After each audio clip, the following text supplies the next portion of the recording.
Hello and welcome back to another episode of the podcast for the recently deceased. I'm the boss, HOS4A2, and with me tonight is Stephen Anthony from Dark Claw Studios. How we doing, Stephen? Hoss, we're really good. How you doing? I'm doing great. I'm so excited about today's episode. I have been looking forward to this movie, I don't know, since Barbarian, and now we're here, and I've already seen it twice.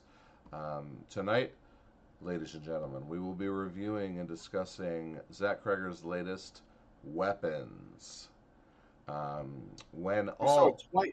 I did see it twice, yes, and actually I have plans to see it a third time with a different group of people. Who did you Um, see it the second time with? Second time, Wayne Bodie. Don't know him. Yeah, Wayne from the store. Oh, I know Wayne. I didn't know his last name was. Oh, okay. Yeah, Hey, Wayne. yeah, yeah. He liked it too. Good. All right. For Well, those of you who are just perspectives on who liked it because I'm trying to like be contained and I want you to go through your thing and yeah. tell the audience about the format and what it is we do here. All right. Here we go. Are you But are all I you? can say is everybody I've spoken to loves Weapons. I'll put that out there. I'll say Yeah, that up front. Everybody I've spoken to loves weapons. loves this movie. Okay. For if you're new to the cast, we're gonna give you a short, spoiler-free review with our score, and then we're gonna move on to Spoiler City and do a deep dive discussion on the film. So, without further ado, weapons. When all but one child from the same class mysteriously vanish on the same night at exactly the same time, a community is left questioning who or what is behind their disappearance. Written and directed by Zach Cregger, starring Julia Garner, Josh Brolin, and Alden Ehrenreich. Ehrenreich. Ehrenreich. And I don't know who that Who did is. Alden play? Oh, Alden was Paul. Paul. Paul was pretty damn good. Yeah, and if you He was didn't recognize him, he played Han Solo in the Solo prequel. okay. He was also the main character in, I believe, the Coen Brothers film Hail Caesar, which also had George Clooney. And that was And a just that was a I'm good sorry, one. go ahead. That was a good one if you're a Coen fan. I'm not a Cohen fan. So just to set up this movie, Julia Garner plays, Josh Brolin plays, Alden plays, and then there was a fourth major character, kind of like a hobo, presumably drug addict kind of guy. Yep, that What, is what was his Austin what's the character's name? Abrams. Austin Abrams plays James, James. who is definitely a meth head. Um, Hilarious, by the way. yeah, great performance, Great and performance. All four nailed it. I love. Well, we'll get to it when we get to it. Okay, real quick to get us started.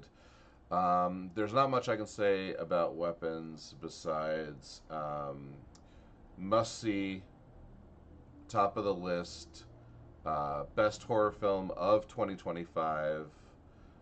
Go see it while it's still in theaters to get those numbers up. Weapons for me was a 10 out of 10. A 10 out of 10. And I may have seen your social media post that boasted the exact same thing. There's really no way I can build or create suspense. And do you want me to talk about it after, or you want the score and then the reason, or do you want the reason and then the score? Oh, give me the reason and the score, baby. Keep me in so, suspense. so, my beautiful human, we went to see it together, and I love the marketing for this movie, and I'm super stoked. And I come out of it, and I give her my score, and she says, "Really?" And I'm like, "Yeah, really." And she's like, "You overrate everything. Like you give sixes an 8, and you give fives a 7. Like, really?" And I said, "Yeah, fucking really."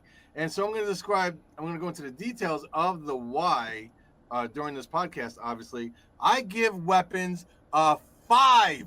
A 5.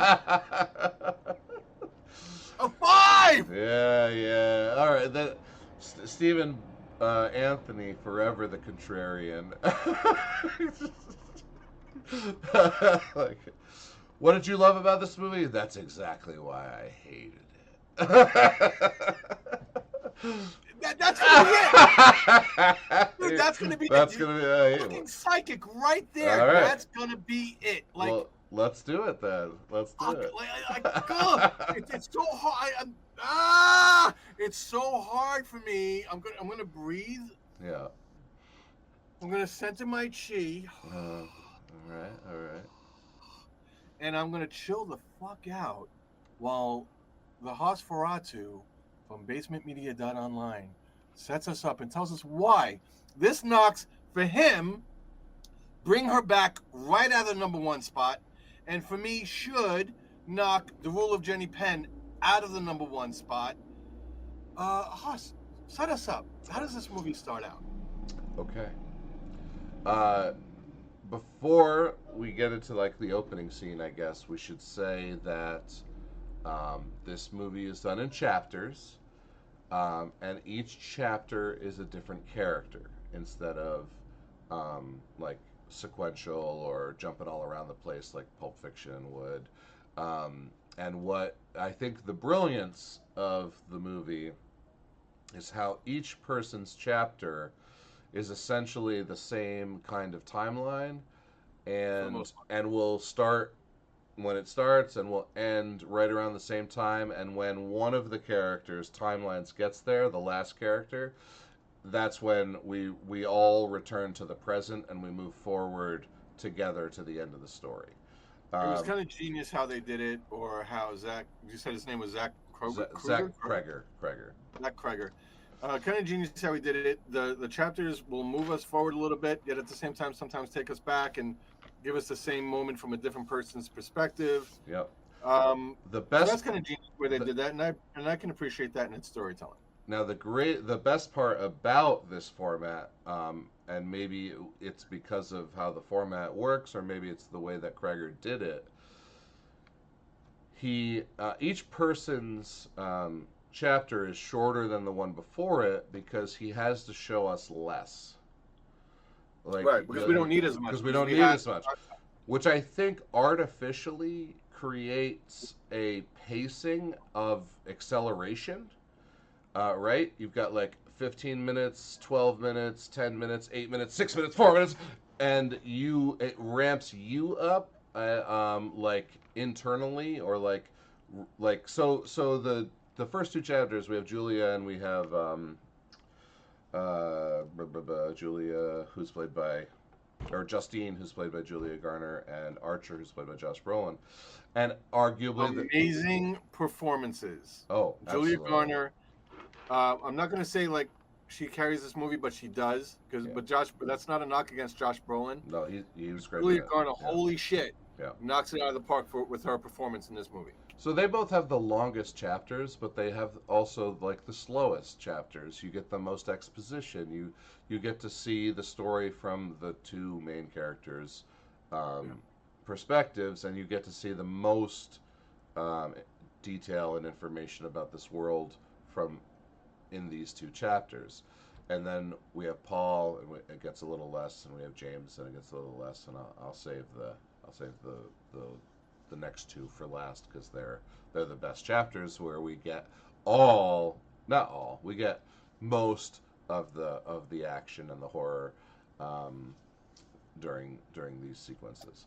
All right. So, let's talk about the horror for just a second, because the way the movie sets up, which is what you're going to get in the trailer, is kind of frightening, and it's more psychological that you don't know what happened, but the movie sets up, where they're accusing this teacher, and of what's some kind of misdeed, or maybe it's the kid, we don't know, that the lone kid that survived. But I want to talk about, because you brought it up, the pacing, that the format this movie uses, the 4 different chapters. And I'll talk about later why it should have been 5. I think it was 6 chapters. But the chapters go by 4 character names, right? 6. And then the movie 6 character names. 6 character names. Well, we're about to find out what that's about when Haas remembers it for us, because I forgot. So the pacing that you're talking about, And I know you don't want to go down a rabbit hole because for you it's a 10. I'm not going to go down a rabbit hole. I'll just say, read The Running Man in the Bachman books. Way different than the movie that's going to get remade soon. The pacing is like that where it amps up. For me, I had the opposite experience. I felt like it was more like a weight or an albatross on my balls, and it was pulling me fucking down, and I wanted to punch myself in the dick. So, just to give you a little bit of, I don't know, of credence to your reaction, before we get started, one of my close friends who is a horror fanatic, I did post, that I loved the movie, and she simply replied to my post with the word terrible. All right, so we open with the creepy ghost-like narration of a little girl starting off the story of how. Now, this may not be weapons, but I'm in the theater. I don't want to talk about which one because we see our theater's in the same small town. That's an awesome spot in upstate New York. I couldn't hear her. The theater was quiet. We had a good number of people there. Everybody's being respectful. Everybody thought because of my reaction to a preview where I blurted out, really stupid, that I was going to be the dick in the theater. But of course not. I had my blinders on and I was watching. I couldn't hear her. Nate, could you hear her? Oh, absolutely. I was in theater. Were you wearing your hearing impaired headphones? I was not. Were you? No, I got a beautiful woman on my side, so right. I just want to hear her breathing. Yeah, I had Wayne Bodie. Okay, so yeah, I could hear it just fine. I was in Theater 9. If you were in Theater 9, that seems strange, but whatever, Back, right? I'm pretty sure we were in Theater 3, and it was right after Smurfs, because they don't change the ticket, the marquee, yeah. Whatever. Yeah, they don't change that fast enough. So I'm like, am I really walking into Smurfs? Like. When we ran into you and together, it didn't say together. It said whatever. Right, yeah, it didn't say together. No, I'm like, am I here for the right thing? And I got to check with the other people in the audience. And yeah, I actually didn't go until this week, so it must have already moved into a smaller theater. Okay. So my theater was smaller, and I could hear everything. Anyway, she tells the story that at 2:17 a.m., 17 kids from Justine Grady's third grade class got up, walked downstairs, walked out the door, and disappeared into the darkness. And now, you should mention here, because the trailer is going to show it, and I think maybe the movie showed it, maybe they didn't, but if they didn't, they're going to show it soon. The kids are walking with like their arms out. Yeah. Almost like they're pretending to be flying, like they're birds or some shit. Yep. What you'll notice, it added to the creepiness of it, totally. It definitely does. And the symbolism of witchcraft, which it plays heavily, but also subtly. It never gets explained. No one ever figures it out. So it's really just Easter eggs for the viewer. I believe so. People might posit why were their arms out like that. It's because they make the shape of a triangle. Okay. So, back to the story. I thought it was cool. Yeah, no, it looks super cool. Some people call it the Naruto run. Those people obviously haven't seen Naruto, because Naruto, you have to be completely bent over with your head forward and then your arms back like this. That's cool too. Yeah. So. Let's have people running backwards in the next movie that's told where there's an incredible story told with a very shitty format. Let's do that. So the narration goes on to say that that the authorities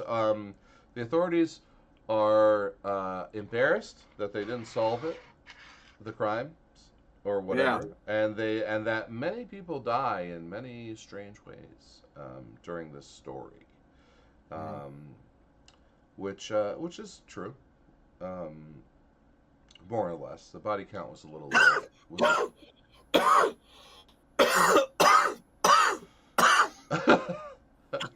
I'll save that for the BTS. AI, clip that.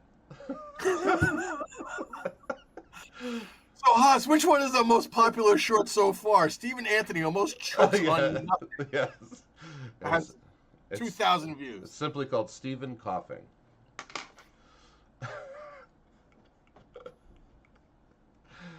All right. Uh, Eventually, it gets to there's like a memorial on the school, the front of the school, and they say the school's been closed since the incident.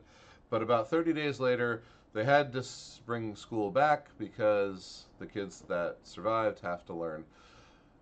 But before they did, Because schools make money by attendance. yeah. But before Fun that, fact. but before That's that, why they reopened. That's true. But before they did, they all had a meeting at the school, and this is where our story begins, and that's where the narration ends until the very end, where it comes back for just a little And this bit. meeting is great, and this is where I love the format that we got to see it from Justine's point of view and then from Archer's point of view. Yeah. And go ahead. All right. So the guy who plays Marcus, his name is Benedict Wong, which if we could talk about for just 1 second, he's an English actor.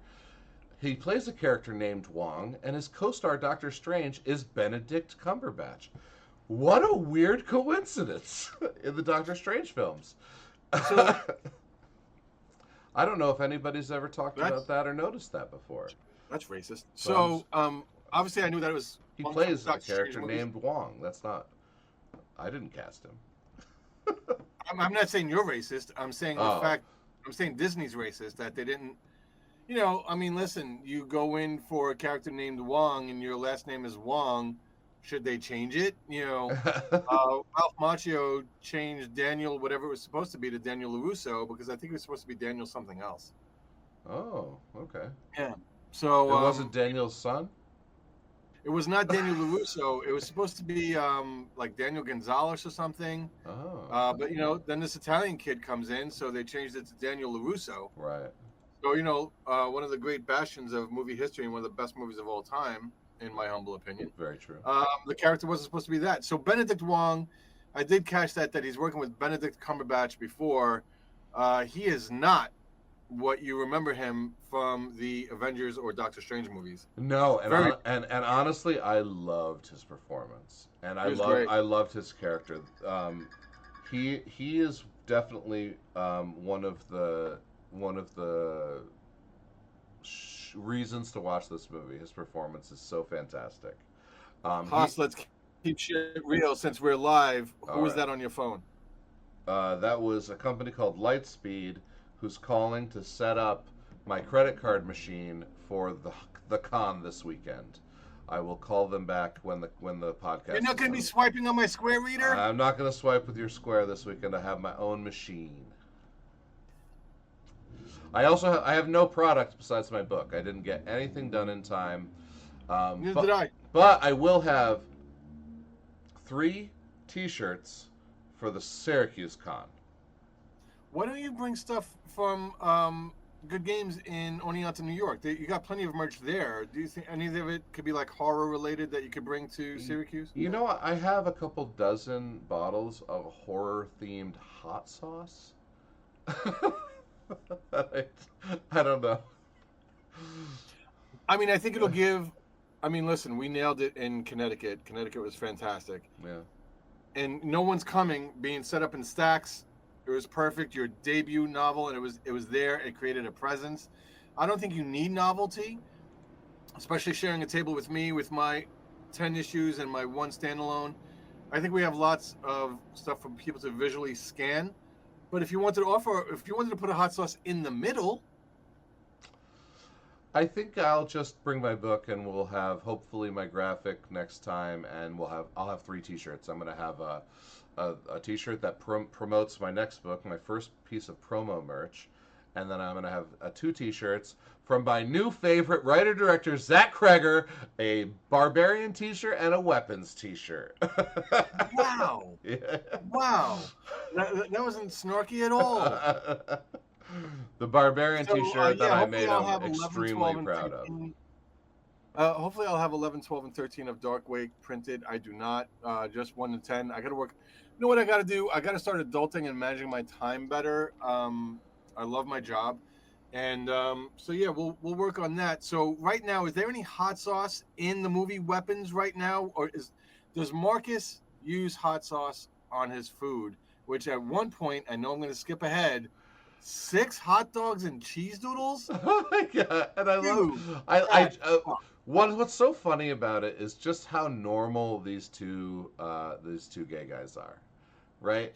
They're just like gonna watch this fucking nature documentary and eat hot dogs in the middle of the day, dip carrots into ranch. Like, I so this is a great scene where they never told you he was homosexual or married to a man. It was never mentioned, never brought up, never commented on. It's just part of normal everyday life. This yeah, is the because it way. doesn't matter. This is the way that quote unquote wokeness should be Yes, portrayed in media. It should be yes, portrayed completely. You don't have to bang the audience's head against the screen and say, "Look at these gay people; they're normal too." You yeah. just have to show them doing normal things. Just just do it. He's on the phone with Justine in the grocery store. The husband is holding up I love that. two boxes of cereal, and he just points at one. He throws it in the basket. This seemingly mundane scene is so like refreshing to see in a time period where there are pieces of media that are going to bash you over the head with their wokeness. When you get to watch this movie Weapons with Zach Cregger writing it and obviously being conscious of like no, this is all just real life. Like we have to make this as real and realistic as possible. That's how you make good horror movies. You immerse people into the world by making them feel like they could be in that same world. They could be this character. They could be friends with that character. You have to make people relate to the film in order to get them invested. Take a note from Zach. Do what he did, especially in that form of the storytelling. While I did not enjoy the format, I did enjoy that cereal shopping scene immensely. It was I thought so good. It was so good. Mhm. All right, Justine at the meeting, beginning of the movie. The narration is over. Let's talk. We were talking about the hairstylist at the beginning of this movie. This is the first scene where we get to see Justine's hairstyle. Right. Haas, what did you think of her? I know we're going really, really nitpicky. All right. We're going through a super detail before we go do the wide brush stroke. Right. Um, I'm gonna say that. All right. I don't like to sexualize actors and actresses, especially in art media. we can sexualize Josh Brolin. I will. Yeah. Okay. So I'm gonna say that I think Julia Garner is a beautiful woman, and I'm just gonna say that like as plainly as I can right there. She And that was beautiful and powerful in and Ozark. and I I think everybody recognizes oh her for. right. Well, that's kind of where I fell for Julia was from her character in Ozark, and I love her hairstyle. I love her outfit. I love her performance. She's so like quirky, anxious, a little subdued, but then when she gets pushed a little, she actually stands up for herself and can be a little loud and a little powerful. Whereas like her character from Ozark is just straight power, like from the Yeah, gut. yeah. I really enjoyed watching Ozark before COVID. Ozark survived COVID, where Glow didn't. Sense8 didn't survive because of the production costs, but Ozark was one of those Netflix originals. Can we talk about Jason Bateman for a second? Is there anything? I know this is impossible to answer. Is there anything do you think Julia Garner picked up in terms of where Tom Hanks talks about how he picked up so much stuff from Denzel Washington in Philadelphia? Do you think there's anything that Julia Garner picked up from Jason Bateman on Ozark that she was able to bring to Weapons? Any kind of nuance, any kind of duplicitous? To work that closely with Jason and Laura Linney, I would say, can I pick it out? No. I'm not trained in that art form. But we can assume that it's there. But yeah, I mean, she was pretty young in Ozark. She had done a handful of movies, a couple of horror films actually. So she's not new to the genre. Um, but yeah, I mean, the being still a young and up and coming actress at the time, there's no way she didn't uh, pick up from I would say Laura Linney is one of the greatest dramatic actresses of all time. Um, and of course, Jason Bateman is. He's phenomenal. He's phenomenal. He's phenomenal. He just. I don't think he gets enough credit. I really, really don't. With all the credit that he's gotten, just a phenomenal actor. His performance in Juno for me was so powerful. Laura Linney, while we're down this rabbit hole that the editor can clip up for us, I did not like her when she first came out. I did not like her in Primal Fear whatsoever. Loved her in Mothman Prophecies. Probably one of my favorite horror movies that I actually did see. I thought she was great in that with Richard Gere, which she also did Primal Fear with. And by the time she got to Ozark, so good. So good. There was one, I think my favorite Laura Linney, I can never remember the name of the film, is the one where she plays she's like a pro bono lawyer working on a Kevin Spacey's an innocent man on death row in Texas, getting the he's gonna get the death penalty. And, really? And she works really, really hard with I think one other like famous actor to get the guilty overturned. The guilty verdict, yeah. Yeah, and they don't. And it was a really, really solid movie because it was a true story, and the movie was really excellent. Not to mention Congo, one of my guilty pleasure horrible movies that I like to watch. Wait, is that the movie? I worked in a video store. I know that it's funny because a friend of mine, we were like mirroring the jobs from Clerks. I was working in a video store. I want to say I was pretty fucking young. When there was a movie Congo out about a big ape. Is that the one that you're talking about? Yeah. She leads the expedition for the company that was paying for the expedition to get these. Why did I think that was Charlize Theron? It was Laura Linney, and it was also a Michael Crichton novel. Okay. He had a big year. He had a big couple of years with Jurassic Park, Congo, and Sphere. I wanted to watch Sphere when it came out. Dustin Hoffman made a comment about it, about Samuel L. Jackson catching him being Dustin Hoffman, and so it's on YouTube now, which is the only platform I have right now. So I want to watch it. Is that a good movie? No. You know what is a good movie, according to you? Weapons, where Julia Garner is portraying Justine, and we're at the school. We are literally 2 minutes into the movie, 30 minutes into the podcast. So, this movie brings up a lot, and there is a lot to talk about. Whether you want to give it a 5 or a 10, there's a lot to talk about. I want to give it a 4. Yeah. But it's so good that I have to give it a 5. Yeah. So, we have a psychologist babbling on about feelings, and Archer, Josh Brolin, stands up and tells him, "We don't want to hear from you. We want to hear from Miss Grady. What was she doing in that classroom? Get to the point of what's going on. There are fucking kids missing. Yeah, we want. What was she doing in that classroom? We need to know." So Justine gets up and doesn't get to say very much before the mob ensues the way the mob ensues. Marcus does try to come to her rescue. Yeah, Marcus, and just talk about how she's a victim along with everybody else here. Yeah, and that great line. Like, she is a victim too, right? Yep. She says, "I loved those kids." Of course, the mom says, "Bullshit! Rah, rah, rah. I'm their parents. You're just their teacher. How could you love those kids?" And then she gets escorted out by Marcus, and Marcus says, "Go straight home. Don't leave your house." Do not escrow. Do not collect $200. I know we normally do a deep dive on the angle of the cameras, the acting choice, the writing, the directing, the trusting of the audience. Let's dive into what Justine is thinking in this moment, right? Because Julia's performance is so incredible. I thought right away, okay, she's not the nefarious villain here. She is a victim. I do agree with Marcus here. Mm-hmm. What is this woman going through at this moment where, the town that she lives in, I don't know if she grew up there or returned there, or I don't know. I don't remember that part of the backstory. But, she's in this town and now everybody hates her.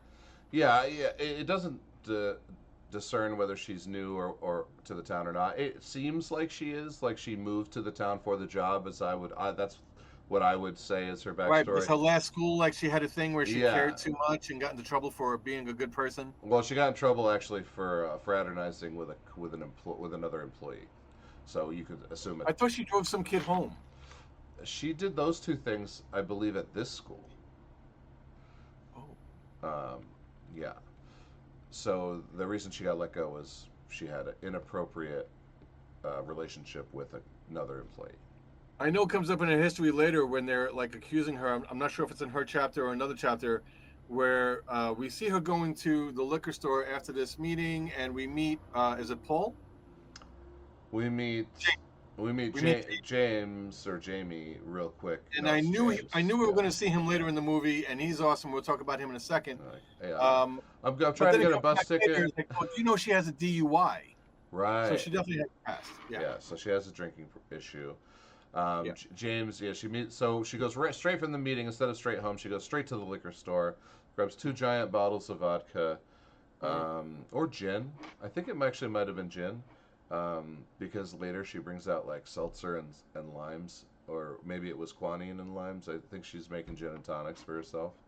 Have you ever worked as a mixologist, Hoss? Yeah. I'm a licensed bartender. I took a class in New York City, actually.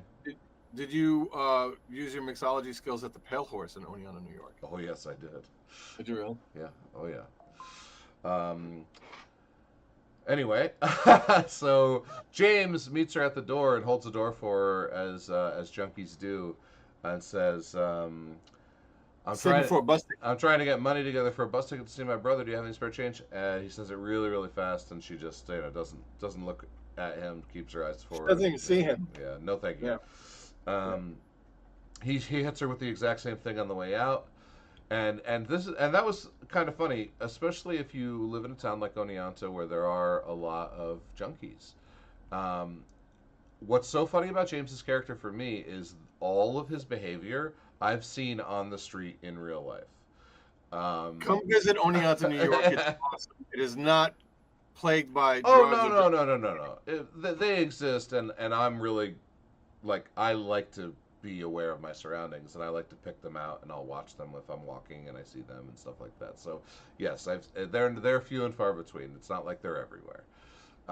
But yes, James's character exhibits all classic behavior and was so well written. Yeah. And also I should say that this town or small city feels a lot like Oneonta as I'm watching it. I felt very at home in the setting of this film.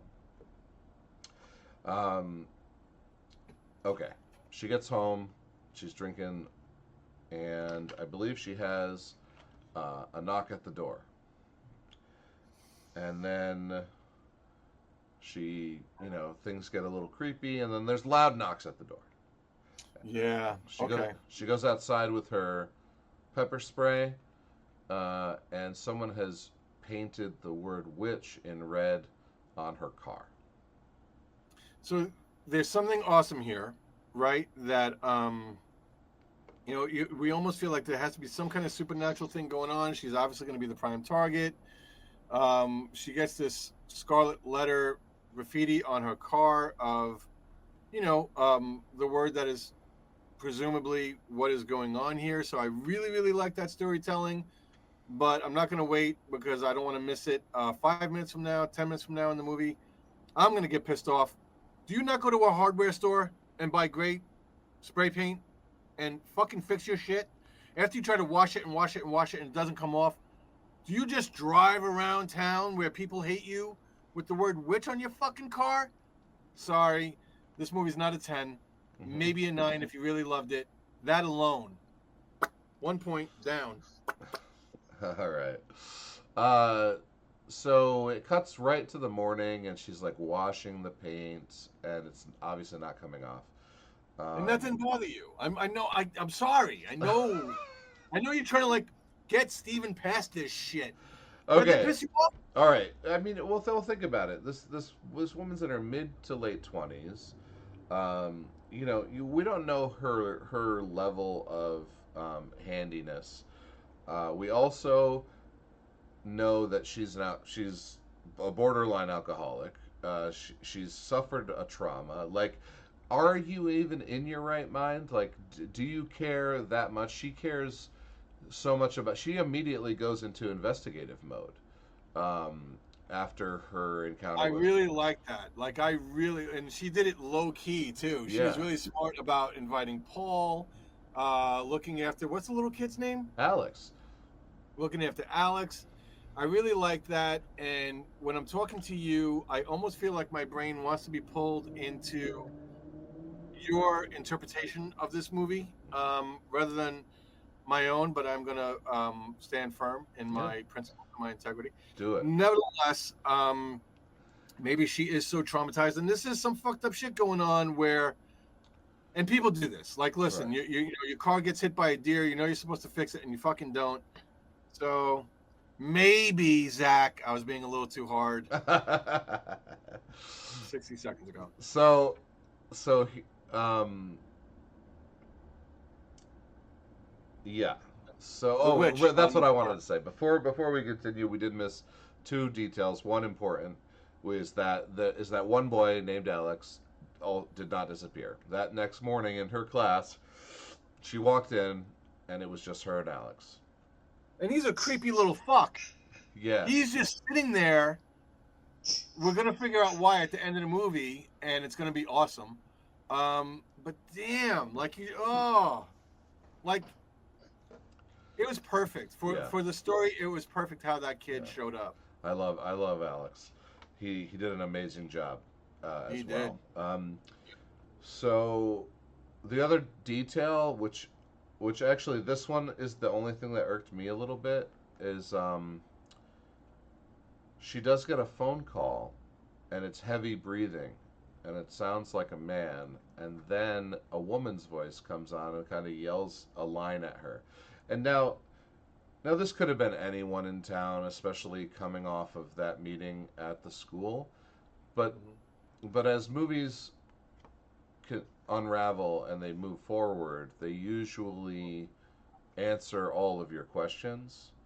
Like in the Archer chapter, we're going to get an answer to the witch painted on the car question.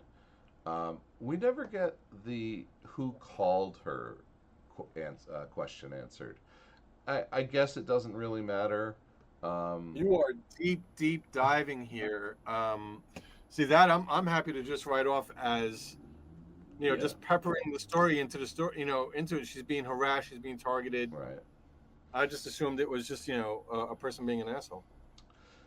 So the cops come and they look at the word witch, and or she drives it to the police station actually. And this is kind of like a forwarding or a pivotal moment where it's going to be one of the things where the chapters are going to go back and visit. It's one of those key moments in Yes, time. right. So she sees Paul come out of the police station, and she gives him a wave, and he gives her an awkward kind of wave, and then we cut right to her drinking, or maybe she has a scene with Marcus first, where Well, she explains to the cop, yeah, what's going on, and who they think it is, and he's telling like an innocuous, pointless story, so that when we get Paul's version of it, we don't even hear it, and we just see from his point of view, and that's when we realize after, and she didn't do it right away. She sends him the hate text, and it just seems like, she's having a rough time. No, she's not. She's just super low key in detective mode. She wants to find out what he finds out, and she's using their past to get that information. yeah, And that's not, like you said, not beaten over the head. Zach is really, really good at the storytelling. That's not beaten over the head right away. We figured that out later. So well, I got to give this yeah. movie a nod with that storytelling. Yeah, so we talk a lot about trusting the audience. This movie trusts its audience more than any movie I've ever seen. I'm just going to run down the bullet points so I don't forget them right now. This Mm-hmm. movie does not tell you or show you that that Archer painted the word witch on the car, but we know that he did. This movie does not tell you that she's an alcoholic, although we assume that she is because of her present behavior combined with her DUI in her past. Mm-hmm. This movie does not tell you that Paul is an alcoholic. but it does mention that he should go. Like the wife says, go to a meeting, Are you going to a meeting? Yeah. and I picked up on. I thought that was great. but that happens after he refuses to get a drink from her. So Yeah. why is he not drinking with her? Is it because he's married and wants and doesn't want to hook up with his ex? Right. So we have Which is what I thought at the time. right. So we have lots of questions that don't deliberately get answered, but they very subtly get answered because Zach Cregger trusts his audience to pay attention to his movie and to listen to his words and to watch, his pictures and figure it out on their own. And you paid attention to this movie. Why do you believe that Archer painted the word witch on her car? So right next in the Archer story, the first thing that happens is he shows up. Well, the first thing that happens is his wife. Oh, he's got red paint in the back of his truck. Yeah, because he bought the Because he wrong fucked color. up and ordered the wrong color. It was supposed to be forest green. Yeah, he bought the wrong color. And that's the second fuck up he did on that job. Right. They still had open frames. Because the owner was coming that Friday or whatever, yeah, and he screwed up something other than the paint. he forgot to order the siding. That's it. So back to the Justine story because we have a little bit more. Mm-hmm. She's so I don't know exactly when, but peppered throughout, she has two conversations with Marcus where she brings up Alex, and Marcus says, "Stay away from Alex. He's been traumatized. His family's been traumatized. They've been interviewed by the police 100 times. It's like you. It is not your position to talk to Alex. You are a teacher. You are not their parent." A very well written explanation of the blurring of the lines and how and to keep the boundary. And a great performance here by Benedict Wong, who very easily, that dialogue, you see it on a page, and it's your job as an actor to make it real. It could have been done very, very badly by a lesser actor. It could have just been like very canned, very wooden. Yeah. Oh, stay away from stay away from the little kid. I told you stay. It just feels very small town, perfect writing, perfect. It was very, very well done. Yeah, I can't stress enough how Benedict Wong wasn't in enough of this movie, but crushes his performance. How do you fit him into more of this movie when? I mean, you can't. Julia Garner and Josh Brolin crushing it in every single scene. No, it's true. You can't give him more. It's like he's just a supporting role, but he crushes it. I mean, they all do, honestly. Yeah. Yeah. Especially Gladys, who we'll get to later. So she's the sixth character that you're thinking of. Okay, got it. No, I'm not, but we'll get to that too. I saw it twice. Her name was Gladys? Her name is Gladys, yeah, Aunt Gladys. They're drinking in the bar. She's in her room. There's a lot of hard cuts. Where he doesn't show you what happens here and there. He's like, you don't need to see the character, walk from the car to the office. You see the car in the parking lot, hard cut, sitting at the desk in the office. He does this constantly through the movie. I think it was an excellent technique. It's a little J.J. Abrams, but I'm a huge J.J. fan. The way he directs, I love this technique in this movie. A lot of the filler in a film has completely been removed by this. Sometimes you would see a car pull into a driveway and park, so you get like 3 or 4 extra seconds before she gets out of the car. No, the scene before it, hard cut, and the car is already parked, and she's sitting there in the car, and she opens the door. Like, they cut out all the filler. And these transitions, because they're so matter of fact, I think they add to, once again, the artificial, ramped up adrenaline pacing with all these hard cuts is just like they're jarring. So, like, it's another technique that's putting you into like an agitated or anxious state, just adding to the tension of the film. What I will say is that Zach was very thoughtful and utilized this format of storytelling and took advantage of that. And so what you're talking about, was one of the things that he got to do that maybe you wouldn't do in a more linear or more traditionally told story. So yeah, he was very thoughtful and he didn't waste it. He left nothing on the floor. He didn't waste any opportunities that he had. He said, okay, I'm going to do it this way. Yeah. What can I do that other people can't, and something that we don't need to do? Because, like you said, it's going to go from 12 to 10 to 8 to 6. We can benefit that we don't have to give context every single time around. What can we do? Right. So that device that he used in his story was very well played. Right. So she plays like a funny song on her phone, or it's like "Good Morning" by the Beatles, I think. And the camera pans to the bed. He's in the bed. He's like hungover. He's like, "God, you haven't changed at all." They have a little laugh, and she's driving him home, presumably. No, she's driving him to his car at the bar. This is where they have the conversation where she digs a little and tries to find out how the investigation's going. Yes, which she waited. Yeah. Guys, she waited. They will wait. They are patient. We are not. They will do what they have to do to get what they want. Am I a misogynist? No, I am not. Yeah. They will wait. Paul, she's waiting, man. Yeah. She's waiting. You're not as smart as her. So he tells her that they're on it. We're on it. And she's just not convinced. She's just that made me reminisce about I think it was Mark Ruffalo and Jake Gyllenhaal in Zodiac, where they're talking about the Zodiac killer, and Mark Ruffalo was like, "We are actively pursuing all current leads." Another way of saying, yeah, this is fucking done. We don't give a shit. Is he telling the truth here? Is Paul, are they on it? Are they working on it? Or is he just giving her the pad answer, like, honey, we don't really give a shit? Which one do you think it is? I think it's the pad answer. I mean, I do think they give a shit. It's 17 kids, but like a little bit of both. The first thing he says is, I don't know if you know this. I'm not a detective.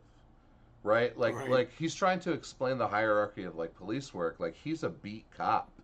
He drives around and gives people tickets, and if he sees something crazy, he deals with it, or he waits for a call on the radio. He is not part of the investigation. But then she digs deeper, and he just says, "We're on it. We're working on it. Everybody's working on it."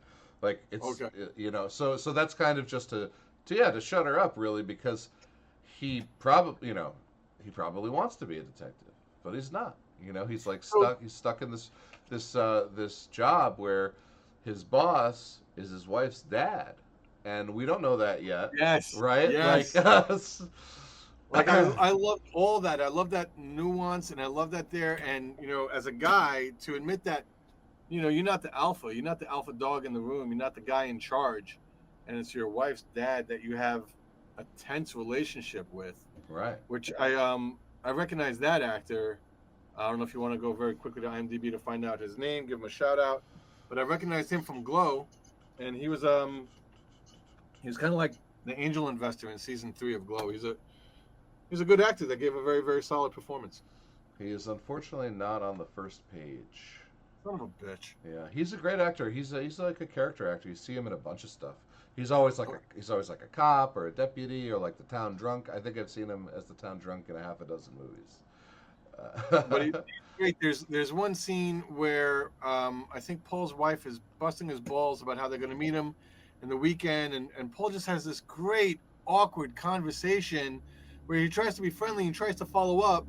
So he's like, "Hey, I'll see you Sunday," and this police chief is like, "Yeah, see you Sunday," and he's like, "Oh, 25th anniversary, whatever the fuck the occasion is." Lot of years. Yeah, that's it. He's trying to be jovial and casual and friendly with this guy, and it's just not taking. It's just not working. He's like, "You calling me old? Why are you calling me old?" And he's like, "Oh, deer in headlights," and he's like, "I'm just giving you shit."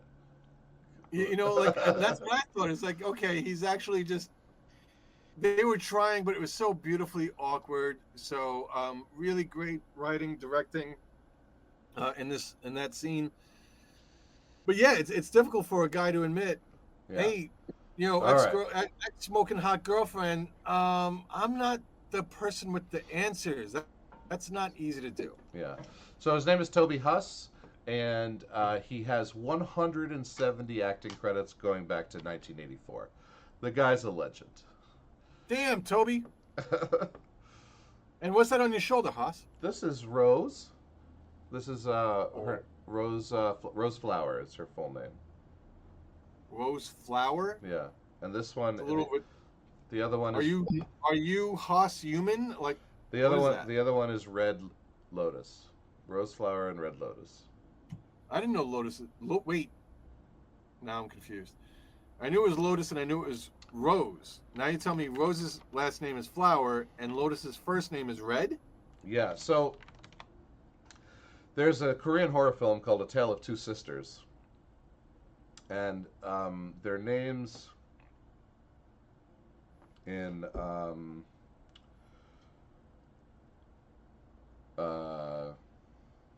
what am I talking about? Their names in Korean are Soo-yoon and Soo-mi, and they translate to Rose Flower and Red Lotus. So You named your cats after a Korean horror film. after the sisters, because they're sisters. Oh, okay. That's sweet. Paul, she's dropping off Paul at a car. And this is none of this is Haas's fault. This is all my fault. This would be one of our solid on point, didn't go off on any tangents like Sinners or we're not trying to do I Know What You Did Last Summer, go off on tangents because the movie sucks. Right. Weapons is an excellently crafted film that I did not enjoy. So this is my fault. Right. Okay. She drops him off. Then her investigation begins. She tries to confront Alex on the street and have a little conversation. She screams, "Leave me alone! Don't talk to me!" Something like that, and runs into his house. And what's Does that happen right here? I thought that happened later. Why was I thinking that happened later? Like when we start to find out who Alex is. I'm not. If you're saying it happened this early, I believe you. Okay, yeah, I did miss a scene where she's in the liquor store again, and Paul's wife Donna follows But her. yeah, this is gonna happen after he drops Paul off. There's that awkwardness. Maybe we see something with the police chief there. Maybe we don't. I don't really remember. Yeah. But we didn't even get to the Archer chapter yet. So Justine's starting doing her investigation. Yep. Not to skip ahead, I really, really enjoyed Archer's investigation. Yep. And that's where I would have appreciated if this movie was told in a traditional format. I wanted to see more of that. Right. You get the trajectory of two kids, and 2 out of 17 are the only ones with cameras in their fucking homes, not 5, not 4. And so that was another. And I remember talking about it on the way home, and I was like, only 2 bells are like. But I really liked Archer's persistence. I really liked how he got the map, and I just wanted to see more of that. That's one of the things. I wanted more weapons at that point. But then I got to the Paul chapter and the James chapter, and I was like, all right, what we doing? So we should say that there is another night, I think, that goes by where, so she gets assaulted by Donna, and maybe she kind of stalks Alex a little bit and has a conversation with Marcus, and then we're back in her home for a nightmare that ends with a creepy thing on the ceiling that kind of has a doll face. Oh no, that's not hers. The creepy Alex in the back of the classroom. She walks into her classroom. All 17 kids are back with their heads down, and as she walks through, Alex picks his head up, and it has the creepy clown makeup on. Great scene. Yeah. And one of the things I noticed that I probably paid too much attention to, I was like, Haas is going to notice that creativity blows your mind is what is behind Alex for every single shot that we see him in the classroom. I was like, that might be a key detail. It wasn't, but I paid attention to it. Yeah. The set dressing was really, really nice. Like everything was just so realistic. It just helped with the immersion. It was fantastic. It's the difference between a B movie and an A movie, or a Hollywood movie. Like, you see, gave a shit. Yeah, you see an empty room and the camera is stiff and the acting is stiff, and you're like, oh, this didn't have a big budget. It's a B movie. You have so much set dressing. There's so much to look at it's actually not realistic because the emptier apartment, the emptier kitchen is probably more realistic. But there's so much set dressing, so much to look at that it's the Hollywood magic of it makes it feel more real. I Anyway, feel if this story took place in September, less on this stuff would have made sense. This right. happening in March, where a teacher like did stuff, and every month, and Yeah, they're building, the whole and year's sometimes over. they take Yeah, it down to new. Sometimes someone stays up. The set designer gave that level of attention to detail, and they cared to that extent where it comes across without you realizing it's coming across, and yeah. it raises the excellence of this film. So she has the crazy dream. The next day is when she confronts Alex. He yells at her and runs away, and she's right at his house. He runs into the house. And what's Mm-hmm. creepy about this is that every time this door opens, you Yeah, never see it who opens it. It just opens, and then yeah. people go either in or out, and then it closes. You never see a hand on the knob, which is super fun, and you do catch what's happening later, but it's just a nice effect to add to the creepiness. So Um, deep dive. What I was saying, I guess my criticism of this movie is that for me, and I could be wrong, it takes place over 1.5, 2.5, maybe 5 days. I don't know. yeah, I think it's 3 to 4 days. So 3 to 4 days, and it's like, okay, how do you tell 3 to 4 days over a period of, an hour and a half, 2 hour movie time span? And you do it by breaking it up the way that they did it. So I get it. I appreciate it. But at this point, all the action is leading to this door in this house that we're going to get from Archer's investigation as well, but not right when he does it. So I really, really appreciated that. What's your opinions on Alex at this point? So Is he a suspect like Justine is, or is he not a suspect for you at this point, Hans? well, at this moment, maybe not at this moment, but maybe 1 minute into this movie's future, in Innocent kid being harassed by a teacher. in my in my opinion, this house is the solution to the film. Like this is the center of the film. Like this is um This is where Archer's lines are this converging. are gonna cross. Like this is it. Like and it only takes me another minute. So I'm like, okay, that was a little creepy. The door effect was creepy.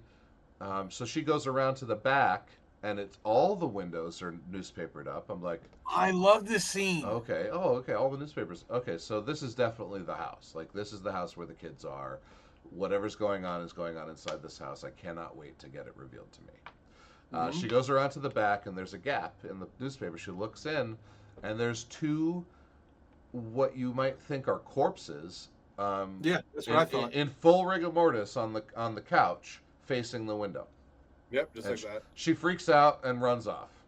Um, Well, does she freak out and run off, or is there like action that makes her do that? Did they open their eyes or some shit? nope, nope. She just sees them, She and sees that's what them. makes. She makes a noise, and then she Yeah, like she trips like a rake or a some rake. shit. Yeah. Then she goes back that to was great. then she goes back to the car, and then I think that's when she goes back to the liquor store and gets assaulted by Donna, and then she comes back to do her overnight with her sippy cup now full of the new liquor that she just got. Yes. And this scene is nuts. This scene is nuts. No, hold on, because we're about to be introduced to a new character, Yeah. which was awesome and speaks everything in this movie. What I really, really liked about this movie and Together, everything served the narrative, where some things in other movies it didn't, and it's like, why am I being told this if it doesn't go there? So yeah, we're about to be told that. But Donna in the liquor store, we're gonna see her conversation with Paul later, where she's so disappointed in him. But right now, we're not gonna get the why. We're gonna get the what. She just goes straight up to Justine, "You bitch, You fucked him. you fucked him." And I think Justine falls back, or does Donna hit her? Do you remember? I think she like grabs her and pushes her. She falls down. Yeah. Then she like opens a bottle and dumps the entire bottle on her. Like empties Yeah, the entire yes. bottle onto her. I was like, "Bitch is about to like get like a Zippo lighter and like, Yeah, I thought that was like gonna happen make her too. go on fire or some shit." Yeah. Yeah. All right. So she's drinking, watching the house, and she passes out. And During her stakeout. yep. And then we don't know what time it is. We know it's overnight. We got the nice blue light effect, and the door opens in the same creepy way that it always opens, and out comes this blonde woman who we have yet to see, and she's holding scissors in her hand above her head like this, and her hair is manic, and she's jittering, like stiff-legged walking, and you're like, what the fuck is this? Like, this is your first non-dream sequence, horror element, villain, whatever you want to call it, and you're like, Oh, Haas, you froze up. oh, did I? Oh, you're back. Okay. No, you're back. All right. So this is your first monster, villain, non-dream sequence entity, and it's fucking creepy as hell. The way it's moving, the way it's stuttering. And if you're gonna hurt somebody with a scissor, it's pretty easy to do. Just stab them in the fucking ear. That's not what happens. There's a little bit of a snip here, which now we're starting to figure out. Yeah, what the villain's modus operandi is, like how they operate, and now the title of the movie is going to start to make sense.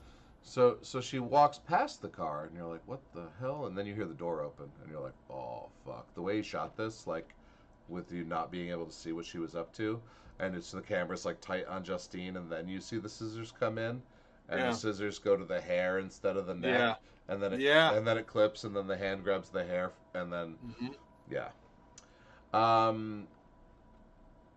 I believe that's the end of Justine's chapter. We move to Archer. So it cuts back to the meeting at the school. Loved it. And it's quick though. We get Archer's bullshit. I want to hear from her, and we know what happens next. So it cuts to them outside, and it's from a different angle. From a different angle, the crowd. Different angle on Archer, where the camera's on him now. Yep, and not her being the victim, but him being the victim. Yeah, in the background. And outside, Marcus is taking care of her. It's like over there. Yep. And he's doing something else over here. Yep. And then he goes to the truck, and he gives like, I don't know if this is here. This isn't here. He goes to his truck. Then we have a dream sequence. I think he has two dreams.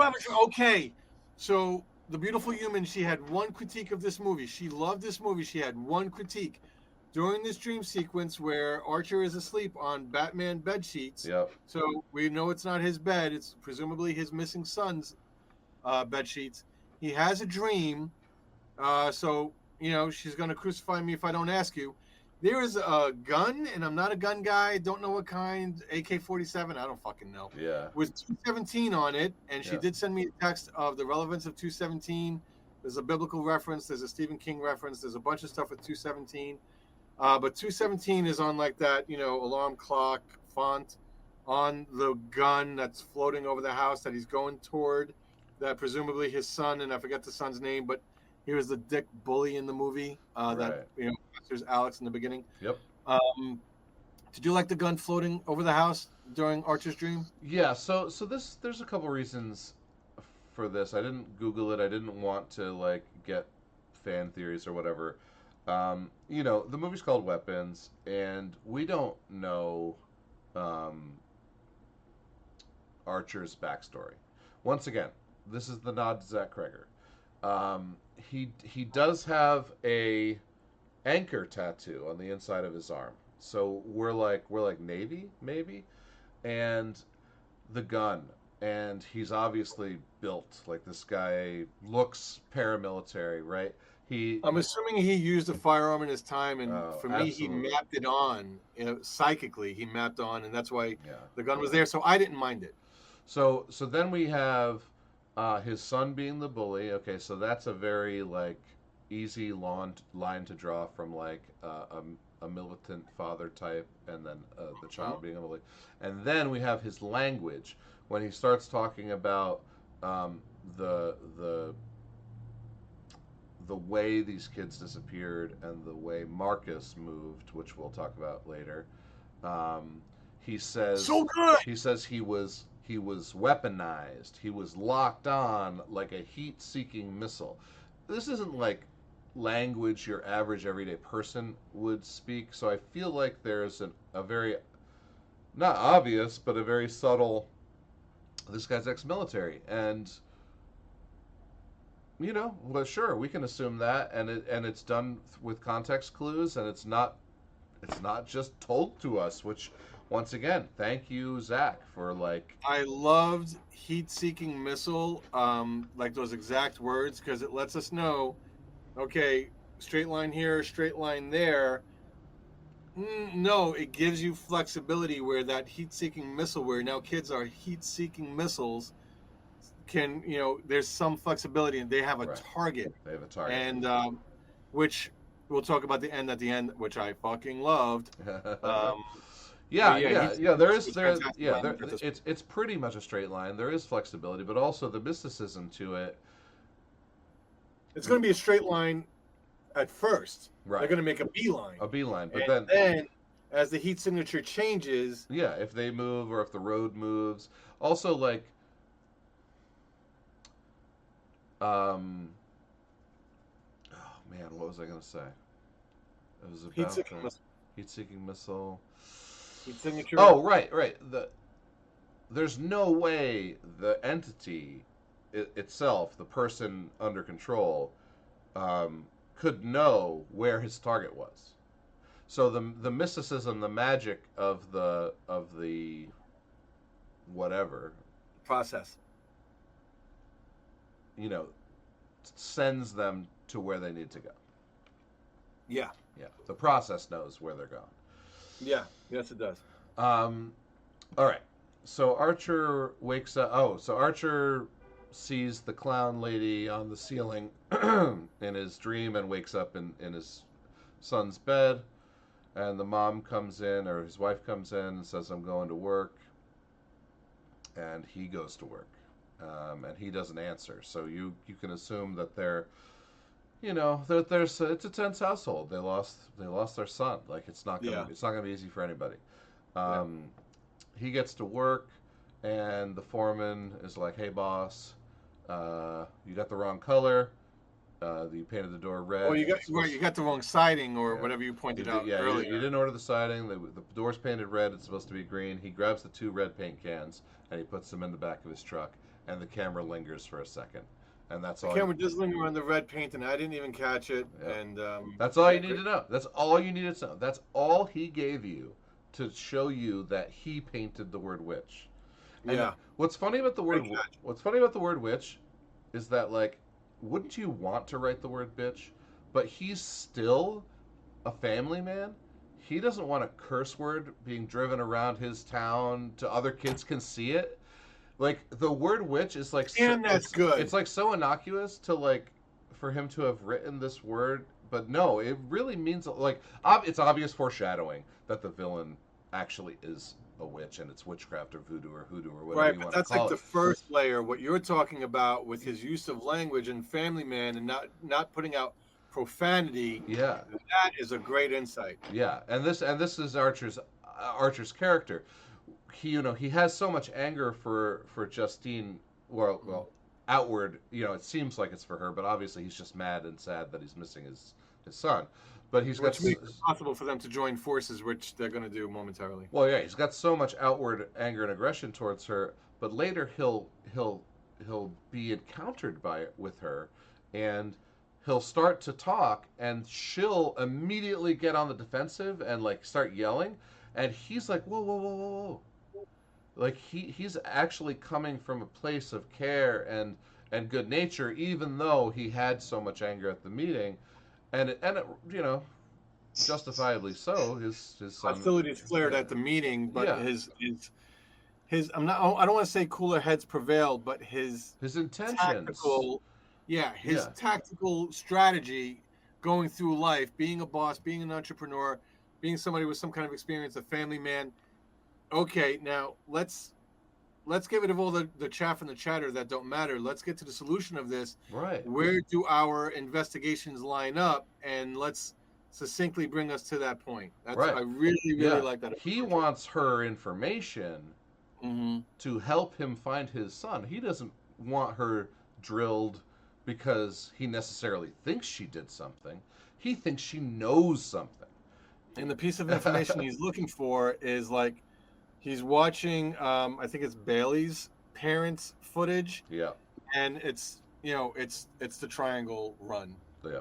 It's a triangle. That's the piece of information that he has, It's a and she has a piece of information for him. yeah. There's triangles all through this movie. They even put a triangle in the O in the word weapons in the opening of the film. So I'm just going to mention it here. When we go through the chapters, and I think it's Justine, Archer, Paul, James, and Alex, I wanted a 6th chapter heading of the triangle with the circle in it. So because at a certain point, it's no longer Alex's chapter, it's now the movie's resolving. Yeah. So to get into the movie's resolution, if I was there, a quick edit that you could have done in post. Let's just throw a chapter heading. Make the resolution have its own chapter heading with that symbol. I would have given it a 7, possibly an 8. I know that makes me sound crazy, but because if you're going to do it by chapters and piss me off, then do it by chapters and make it awesome, and don't piss me off. Let the movie's resolution be the movie's resolution. I know I skipped ahead about 20 minutes, 30 minutes. In the movie. That's all right. But I had to get it out. Yeah. Have your editor clip this up and just put it right there. That's all right. Okay, so let's go back to Archer. He leaves the job site, and he has another dream where he wakes up and his son is there, and he follows his son, and his son is running across the yard, and he chases his son, and he chases, and he sees the water tower, and he looks up, and there's the gun with the 217, and I'm sure there's a deeper meaning there, but I think it's a lot of just his own psychology in the dream, and his own brain trying to figure out what's going on. That was my interpretation, that his psychic energy, for lack of a better term, his psychology, just mapped something on that for him was something that was real, that would make sense. Right. Basically, the dream is telling him there is a weapon here. Follow the weapon is what it's doing. Well, so there's we can touch on it for just a quick second. The image of Gladys is in Justine's dream, and the image of Gladys is in Archer's dream. So she, as the antagonist, has some kind of psychic impression on the people in this town because of what she did / what she's doing, right? It's not it's not just random coincidence that this face appears and this body appears in their dreams, right? So yes, so like you said though, I think the gun is just his own psychology. So next time I go off on a rant, which is not right now, let's steal a moment to go to IMDb and look up the actress who portrayed Gladys. She fucking nailed it. Yes, Amy Madigan. Amy Madigan, great job. Amy Madigan, yeah, and she's familiar. She's in Field of Dreams. She's in Uncle Buck. She's Wait. She's Kevin Costner's wife in Field of Dreams? Anna Kinsella. Yeah, she is. Whoa! Yeah. Whoa! Yeah, she's old school Hollywood. Wow. Yeah, and she just crushes it in this role. I just rewatched Field of Dreams like a month ago. Classic movie. That's great. It's actually my motto for how I do business. Build it and they will come. Build it and they will come. It's true. It's true. And I do it the way Kevin Costner does it. I build what I like, and I hope that other people like it too. And you put your stuff out there. Whoever you are, writer, artist, musician, dreamer, sculptor, put your stuff out there. There is a market for it. People want it. Yeah. Build it and they will come. Build it and they will come. Okay. Archer has the dream. Archer draws the line from his house through the water tower. I think according to the narrator at the beginning, there's plenty of video footage. I think he's particularly looking for video footage far enough away from his house so that he can get a bearing. And he ends up at Bailey's house, where Bailey's mom says she is not comfortable showing him the footage. So he stalks their house and waits for the dad to go.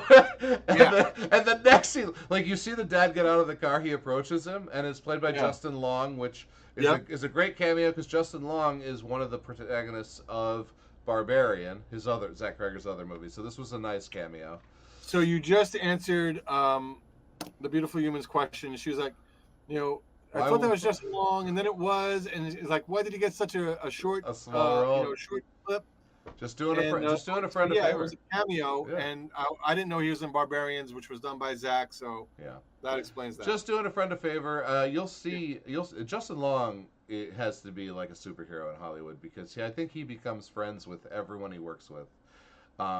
He's in almost all of the back half of Kevin Smith's work, even if he's in the movie for 5 minutes. And usually he's in the movie for just 5 minutes, like after he was given a role by Kevin in another movie, and that's when they met and became friends and blah, blah, blah. And now he's in everything.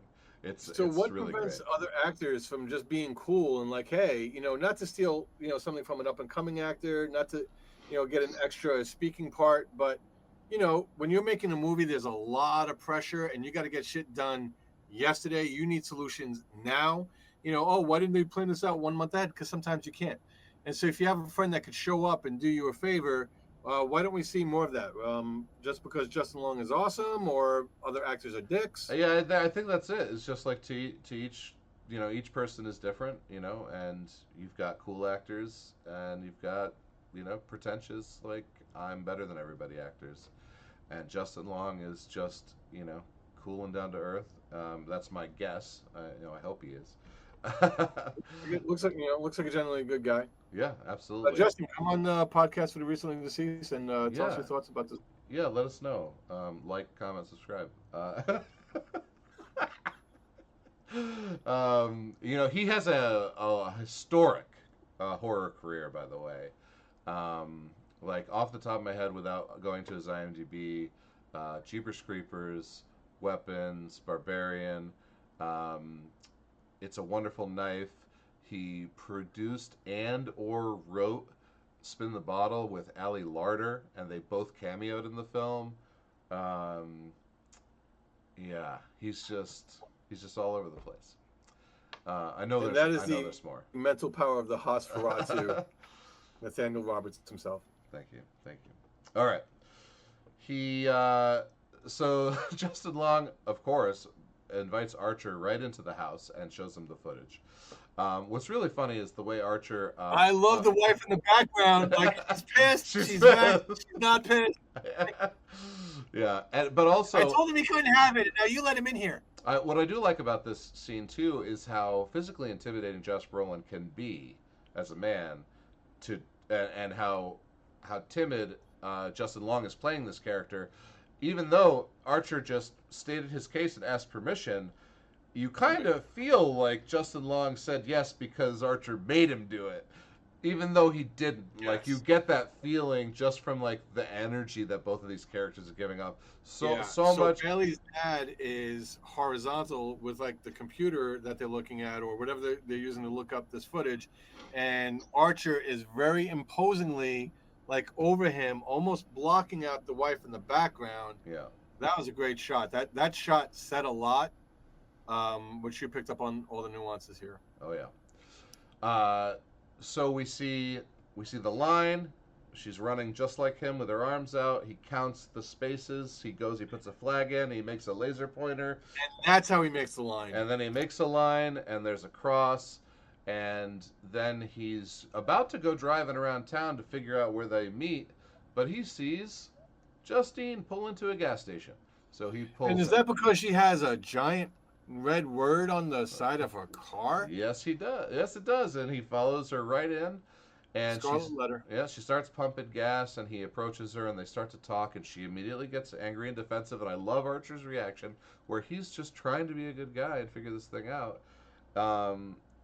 Is there any tension that he has there, since he's the one that wrote the word witch? I don't want to watch this movie a second time, but I want to watch that scene a second time, the gas station scene. It's a great scene anyway, for reasons that you're about to go into. Yep. Is he uncomfortable at all that, I did this to her, or is he just such a tactician That he's just getting what he wants, talks to Yeah, it, gets what he wants, and yeah. is ignoring what he did. You don't sense an ounce of remorse or guilt, Me neither. uh, it, or even like yeah, I did that. Like the military background, it was a mission. His mission was to write Witch on the car. He did the mission. It's compartmentalized. It's as if he had never even done it. The Mm-hmm. consequences, because Mm-hmm. mission completed, right? Achieved. Yeah, mission accomplished. Accomplished. That's the word I was looking for. Thank you, Thanks. Stephen. All right, so they're starting to have a conversation, and all of a sudden, Justine is caught unawares by Marcus, whose face is covered in blood. His eyes are Caught bulged. unawares? No, no, no, no, no, no. What the fuck? What the fuck? His eyes are bulging out of his head. Face is covered in blood. His arms are out like a triangle. And he runs through Archer and the gas pump, which tears off the handle to tackle her to the ground and put his hands around her throat. Heat-seeking missile. There's an episode of G.I. Joe where Cobra gets the G.I. Joe's family members and weaponizes them. Not that Zach didn't come up with something original here, he did. But to the point where they have to crank up the level of control so that they are weapons. They do not give a shit if they scratch their hip or anything else, which we're going to see later and in a fantastic way. Yeah. But right now, Marcus shows up, weaponized, beeline for her, doesn't stop. There's no rationale. He's, for all intents and purposes, he is a Terminator at this point. Yeah. And Justine is the target. Yep. Great scene. Great Eyes scene. bulging out of his head. Yeah. But let me ask you, because you got your pulse on, or you got your thumb on the pulse of this movie. Is that when they noticed the gate, the triangle run? Did Archer make that correlation before Marcus ran at her or after? Archer does notice it here in this scene, but he doesn't notice it in this version of the scene. He notices it later when we get the full version of the scene, because he had his back to Marcus the whole time. Okay. So, what I do like is Archer immediately goes to her rescue and pulls him off, and he gets headbutted, and he falls, and she crawls under the car, and he goes under the car, and smash cut. We are Paul, black screen Paul. So, okay, now come on now, because the later version of the scene is nuts. It's great, and Justine's running out, and she's yelling at the clerk like he's an asshole. Get out of my store! And she says whatever she says to him, like she says, "Help me!" You fucking asshole off me, or something to that effect. Yeah, she says, "Fucking help me!" Why'd you make me wait? I feel like Clubber T in Rocky 3. You made me wait, Balboa. Yeah. Fuck you. I think that's part of the brilliance of the film, and why I enjoyed it so much. Was the way the chapters unfolded. Like it really made the movie enjoyable, more enjoyable than if it was linear. So this is the first time that you gave a higher score, and I knew this was going to go into it. Obviously I knew it.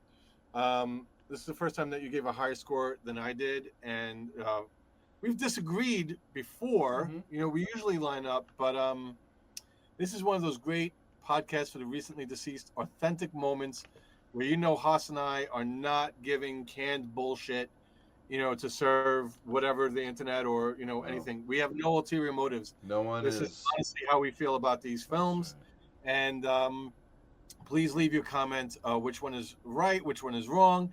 I know it's going to be 90-10 in favor of HOS. I don't give a shit. Thank you for being brave and bold and telling the truth, where Stephen Anthony from Dark Cloud Studios knows what he's talking about. And for the second time, I think. What was that movie? Oh, It Feeds, where you gave a higher score. I did. That's right. That did happen once before. So right now, jump cut. Yep. Smash cut. Black screen. Paul. I think it comes right into Paul's face as he is putting on his uniform in the locker room, and he's on the. Gets the phone call from his wife about whether or not he's on the phone with Donna. Donna tells him about Sunday lunch with the father, and she says, "I think you should go to a meeting." He's like, "I'm not going to go to a meeting." She's like, "I feel fine. If I don't feel fine, It's like he goes, I feel fine. I'm not going to drink. If I don't feel fine and I think I'm going to drink, I'll go to a meeting. Very calmly. She says, Yeah. "Oh," she says, "Okay. By the way, tell my dad that we can make Sunday because I'm coming home from this convention early." Blah blah blah. He tells the dad. We already touched on that awkward conversation. A very funny performance from Paul or Alden Ehrenreich, um, where he's trying to like fit in with the boss cop dad, and the dad is just not making it easy for him. It's just like How do he's you like, you can feel try. about yeah? How do you feel about Paul's mustache here? I feel his mustache really creates the character, or Oh, creates the I it adds love. to it. I'm so glad you brought it up. I love the mustache. This Mhm. mustache is awesome. The mustache. So I rewatched First Blood last night, and the knife actually has its own credit in the billing at the end of the movie, Oh, really? which I never noticed before. This is the first time I didn't like turn it off.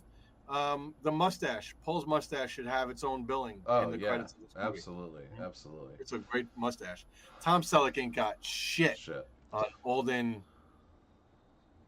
Zummerrich. Ehrenreich.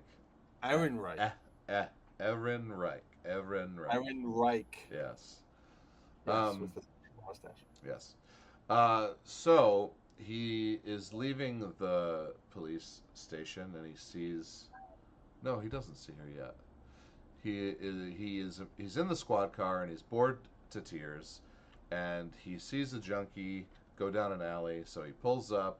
He puts his lights on. He gets on the megaphone. He sees the junkie doing something, and there's a chase scene. Yeah. Chase scene ends. He's got the junkie up against the car. He's putting his gloves on. Is there anything in your pockets that's gonna poke me? It's like, We got to give credit to Zach here, because this is one of those moments again where he shows and doesn't tell, and he does it very, very beautifully.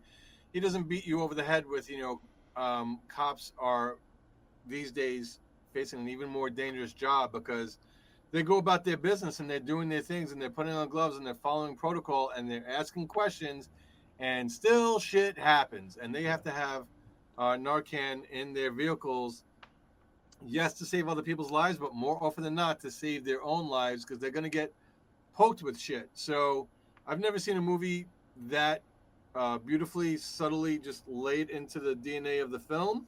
I thought this was a great scene, because this Oh, is yeah. exactly what happens. Yeah, so what happens when he tackles him? He's got his knee in his back the way that you do, and The way you're supposed to. and he What was that jerk off with George Floyd? What was that jerk off's name? Do you remember? George Floyd. No, Oh. I believe he was the victim, not Yeah, the jerk off. yeah. Devin something? What was the cop's name that got like 25 years and he's Sho- doing those weird fucking doodles? Chauvin? That's it. Devin Chauvin, whatever the fuck is Yeah, it. whatever Fuck him. his He name doesn't is. deserve to be remembered. Yeah. But that's how you put your knee on somebody, on their back, not their neck. Yes. So the back's on the neck, and he's pulling his arms around to cuff him, and he's asking him if he's hurting him. Right? He's like, "Are you okay?" He's like, "Are you okay?" I really appreciated his cop skills in this scene. Yeah. So he's got him up against the car now, and he's cuffed, and he's putting his gloves on, and he's like, "I'm going to search you now. Do you have anything that will poke me, will prick me? Do you have any needles? Do you have any weapons?" And the I guy's, love James's answer. "Go, tell me." Nope. No, Nothing. no. He puts his hands basically right into his pockets, and immediately gets poked. Pulls his hand out, and a needle falls on the floor, and he elbows James in the face so hard that it knocks him out. A little bit. And now he's in his car doing his first aid kit stuff, and then he looks up and he notices his dash cam, But not because he's a douchebag cop. Right. He's a good cop, but because he's a human being, and he just asked you, like, shit, man. Yeah. And not that James doesn't have his own motivations. He does, and he was shaped by the criminal justice system the way he was, that never acknowledge or admit anything. Yeah. So yeah, it's a very organic, well played. Sometimes shit happens because shit happens kind of scene. So he sees his dash cam, he unplugs it, comes out, grabs him, shakes him awake. He goes, "Look, in the way I see it, you did me wrong, I did you wrong. Let's call it a day. I'm going to uncuff you and leave you here. I never want to see you again. If I see you again, there's going to be problems. Did he honestly think that this asshole, like people with like lives and determination and ability, very often don't leave their town that they should leave for whatever reason, and just go start over? Did he really think this asshole was gonna like pick up and get on a bus and get the fucking go to a different Dodge? Like, Yeah. But like the police chief said, he only needed about a month. So as long as this guy didn't come and press charges, in 30 days the cam footage would have been scrubbed and he would have been fine. So like, no way he was gonna show up in 30 days time. No, he's gonna avoid the cops for the rest of his life. Yeah, he was never coming back to the. So he did the right thing from his perspective. And it probably would have worked out if it wasn't for the information James gleans in a future scene. So I love this. I'm pretty sure it's not Paul's scene. I'm pretty sure it's James's scene. One of the parts that had me chuckling internally was he's just checking all the car doors. That's James. While he's on the phone bullshitting either a relative or a friend. It sounds like his brother. Job, I need the clothes to get the clothes. I need the money. Send me the money so I can get the job. No, everything is great. And he's just checking doors. He's trying to open every car door he walks by. It's a great scene, yeah. And eventually he gets lucky. But I love the comedy of the character. I thought that was great. Yeah. And that happens. If you don't think that happens, that's happening. That's happening in your town. If it is bigger than us, if it's the size of a small city, it's happening. More than 500 people. If you're in Oneonta, New York, that's happening to your car every day. Like, lock your doors.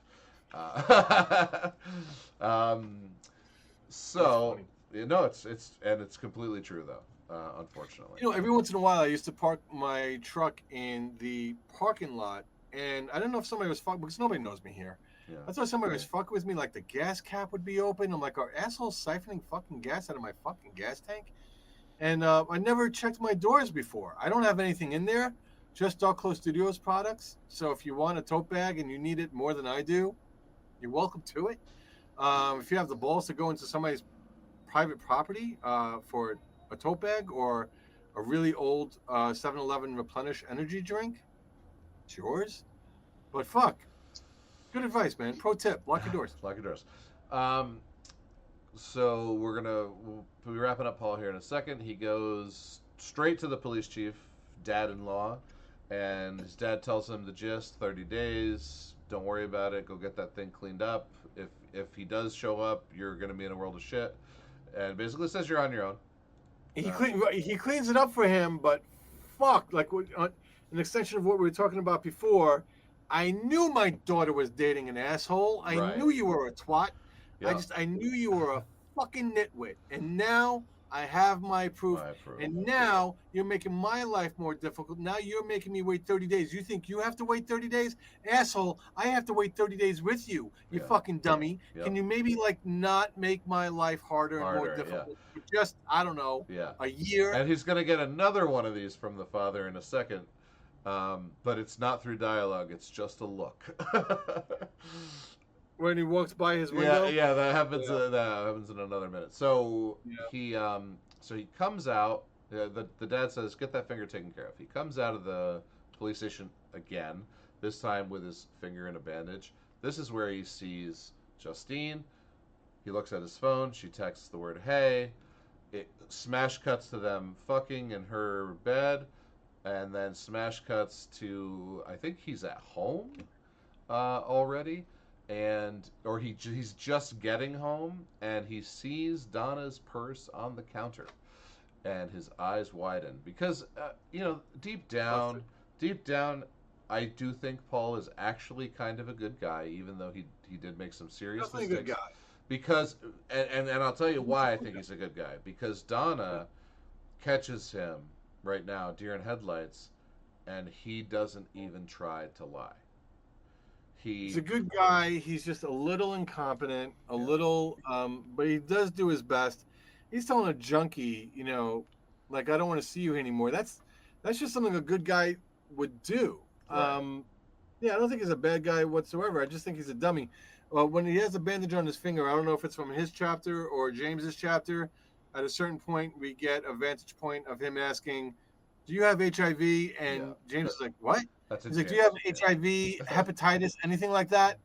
And for a guy who didn't have medical coverage for 50 years of his life, I don't know. Yeah, I don't think so. I don't think so. Love that. Yeah. So this is where Donna goes, "Oh, Paul," just like so disappointed. We cut back to Paul. He's walking through the police station again, and this time he walks past the dad's office. They get the look, the knowing glance that he's like, "Oh." Because Donna talked to her dad. Is that what? Yeah. Okay. So what we know without it being shown what happened. You already did. You did the thing yesterday with the poke, and now you've slept you slept with somebody else. You've cheated on my daughter. You piece of shit. That's it. He gets outside the police station, and Paul is just having the shittiest 2 days of his life. And who walks around the corner but poor James? So these two are a great duo. So if Justine and Archer are a duo, these are Paul and James are just a great duo. Yeah, they're the other duo, fantastic. And they're definitely a duo, as we're about to see. So smash cut, black screen, James. James is in his tent. It's raining. He's trying to light some meth, and he just can't do it. There's not enough left. He's scraping it. There's not there. There's like a ton of syringes next to him. Probably because that shit's free, right? Narcan. So I don't want to speak because I can't speak intelligently about it. I don't know if Narcan's like, there's always that thing. Why is insulin $750 but Narcan is $7 or $2 or free? That's because, just to be super, super clear, your insulin manufacturer is a money hoarding scumbag, and Narcan, like we just discussed, more often than not, is used for police officers or on police officers by police officers rather than victims of addiction. That is a medical condition, not something to be stigmatized. Thank you for being good woke, awesome woke, whatever the term is, and understanding that, it's a motherfucker. Let's not throw stones in glass houses, people. Yeah.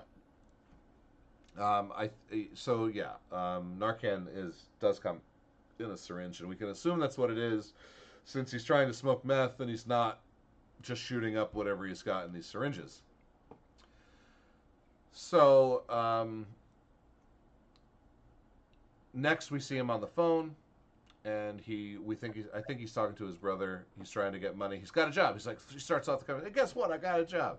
A job. The problem is I just need new clothes for the job. I can't do the job without new clothes. I need the clothes to do the job. To do the job to get the money. I need the money to pay mom back. And as he's walking by, that's when you know he's a piece of shit. Yeah. And he's having this conversation. He's trying to open every single door. One of them finally opens. He finds a little kid. He's immediately got this little kid's backpack. He finds I love that scene. Tablet, headphones, iPod. Goes straight to he's doing a little dance out in front of the pawn shop. Straight to the pawn shop. He reminds me of Johnny Lawrence trying to like peddle his old Playboy with like Lisa Boyle in it or some shit. Yeah. The guy in Cobra Kai. I really like that scene. The guy's like, nothing. He's like $50, $20, $10. 5. He goes 20, 10, 5 without a word from the guy at the cashier. If you know anything about buying stuff from Chunky's, that is extremely realistic. Have you ever had an experience where somebody tried to use Good Games in Oneonta, New York as a pawn shop? Absolutely. Have you ever gotten a Magic the Gathering collection way cheaper than you should have? Absolutely. Did you buy it with zero fucking scruples? Oh yeah. I remember one time you got like I want to say you got like it was some good shit. It was like a Force of Will and maybe a Mana Crypt and some other shit. Yeah. Like a $5,000, $10,000 collection for like hundreds of dollars. Yeah, man. You can. All right, meth leaves scars on people's faces, and they bring in stuff. And it's questionable whether it was actually theirs or if it was stolen. And if it was stolen, you can look someone in the face and say $20, and they'll give it to you. That's insane. And if it's one of your customers that just recently lost shit, you could do something awesome and return it to them. Oh, absolutely. No, we've definitely done that before. I know you have. Yeah, we bought a Switch that we knew was stolen and gave it back to the person who it was stolen from. We're not scumbags. I mean, I'll buy the stuff, but you know. We're capitalists, but we're not dickheads. That's right. Yeah. All right, James. He gets no money for the stuff, so now he's wandering around again. This is where he's trying to pry the piece of plywood over a window and look in, and then he hears the bloop bloop and looks down, and there's Paul yelling at him. Chase ensues. Then it shows him coming to from the knockout punch. Yeah. And then he is wandering around and stumbles upon Alex's house. And is, because he sees 5 newspapers in the blue bag on the front lawn, and he knows that that's a sign that no one's home. Damn, you're good. Shit, I didn't catch that, and I'm like, what is Haas talking about? 5 what? Like, I thought you were going to say like reward posters, because I remember him like seeing one before, and before he puts it together, like, okay, this is where I can make money. Damn. 5 newspapers sitting in the front yard in their little blue baggies that protects them from water. I didn't know that either. I just thought, I don't know. That's all right. You know, this is a learning podcast. Yes, I just played the video game Paperboy, where you threw newspapers into people's mailboxes, but I might have been aiming for the windows. Okay. This is when Grand Theft Auto was a thing. Right. Way out. Yeah. Paperboy was a lot of fun. So the doors are locked. He climbs up the lattice. He comes in a window. The room is full of junk, and it looks kind of weird. He comes out. He sees a light under a door. He tries to open that door. It's locked.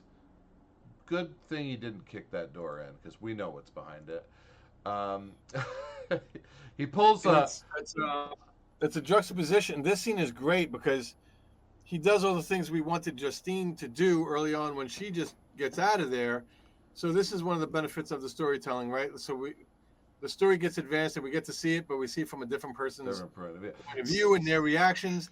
The dumb fuck goes in the house. Yeah. He's just hanging out with these 2 corpses. Yeah. And he's cool with it. He's just getting all the silver, just dumping it down into a pillowcase.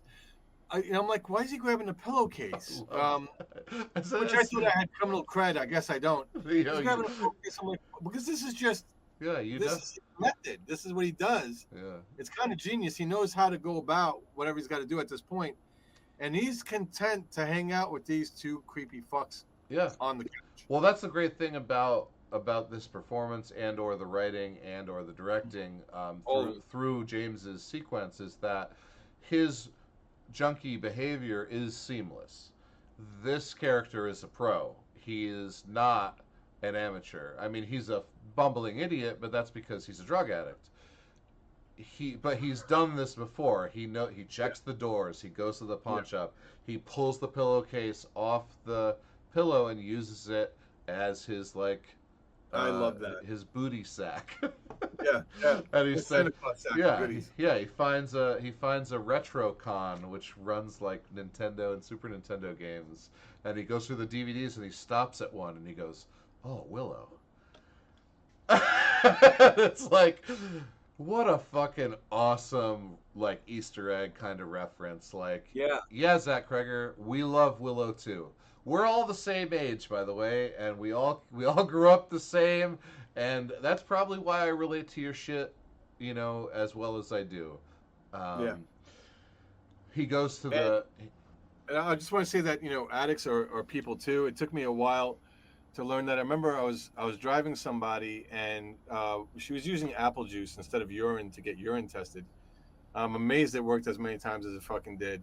And I remember she called up a friend, and her friend was supposed to give her clean urine, and it was dirty.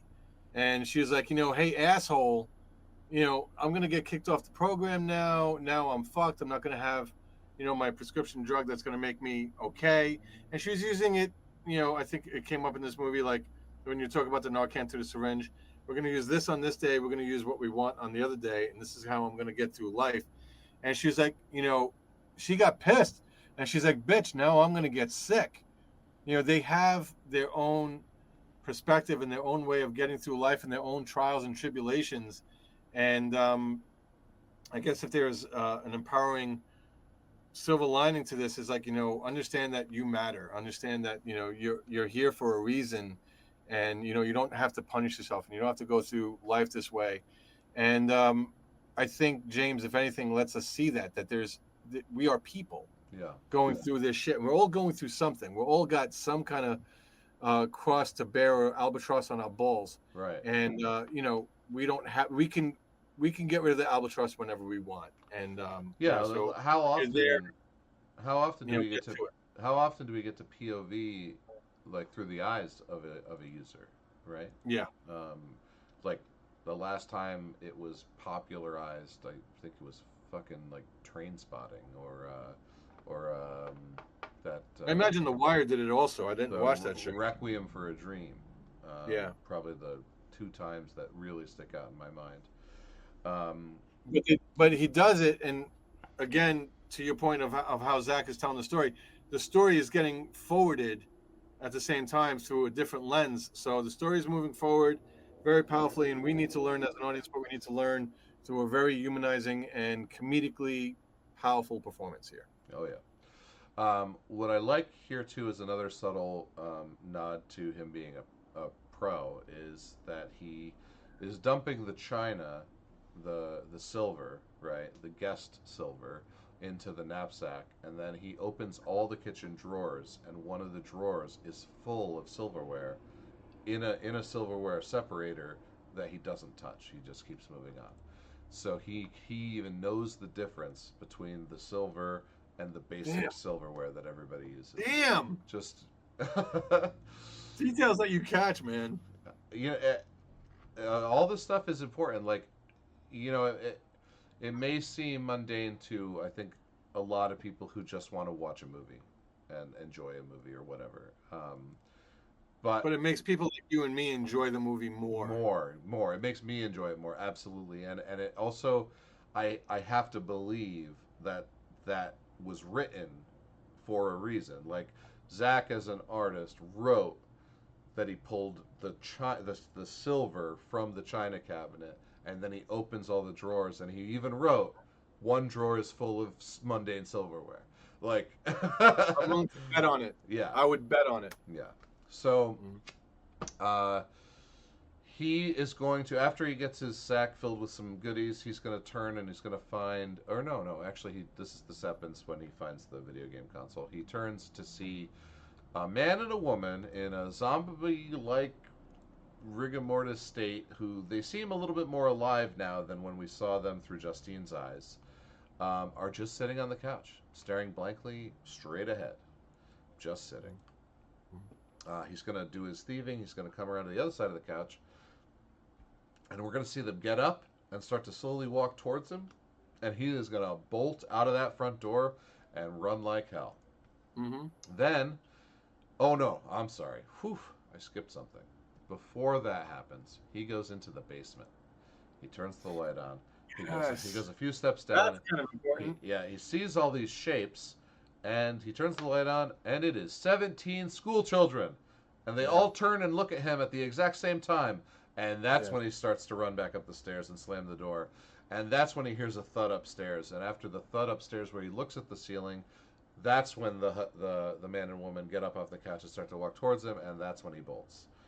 And here's where I will give credit to the storytelling format. If this was told in a more linear, traditional style, where we get like the whole scene, at once, if a junkie came up, that, oh yeah, sure, coincidentally ran into the main character earlier on, and would have been like, really, you're the fuck up that finds, the kids in the basement. Yeah, it would not have been great. It would kind of sucked. Yeah. So this being told the way it was, which given this guy just as much of a character and gravity to his history, this works here. What I love about this next smash cut, which once again I love all these hard cuts, he's on the phone again. This time with the police. Hey, So how do I get this $50,000 exactly? do you guys like? Can you guys like meet me? Because I can't. I don't want to come to the police station. Police, they freak me out a little. I'm a little weird like that. It's like, can you just meet me? Can you bring me the cash?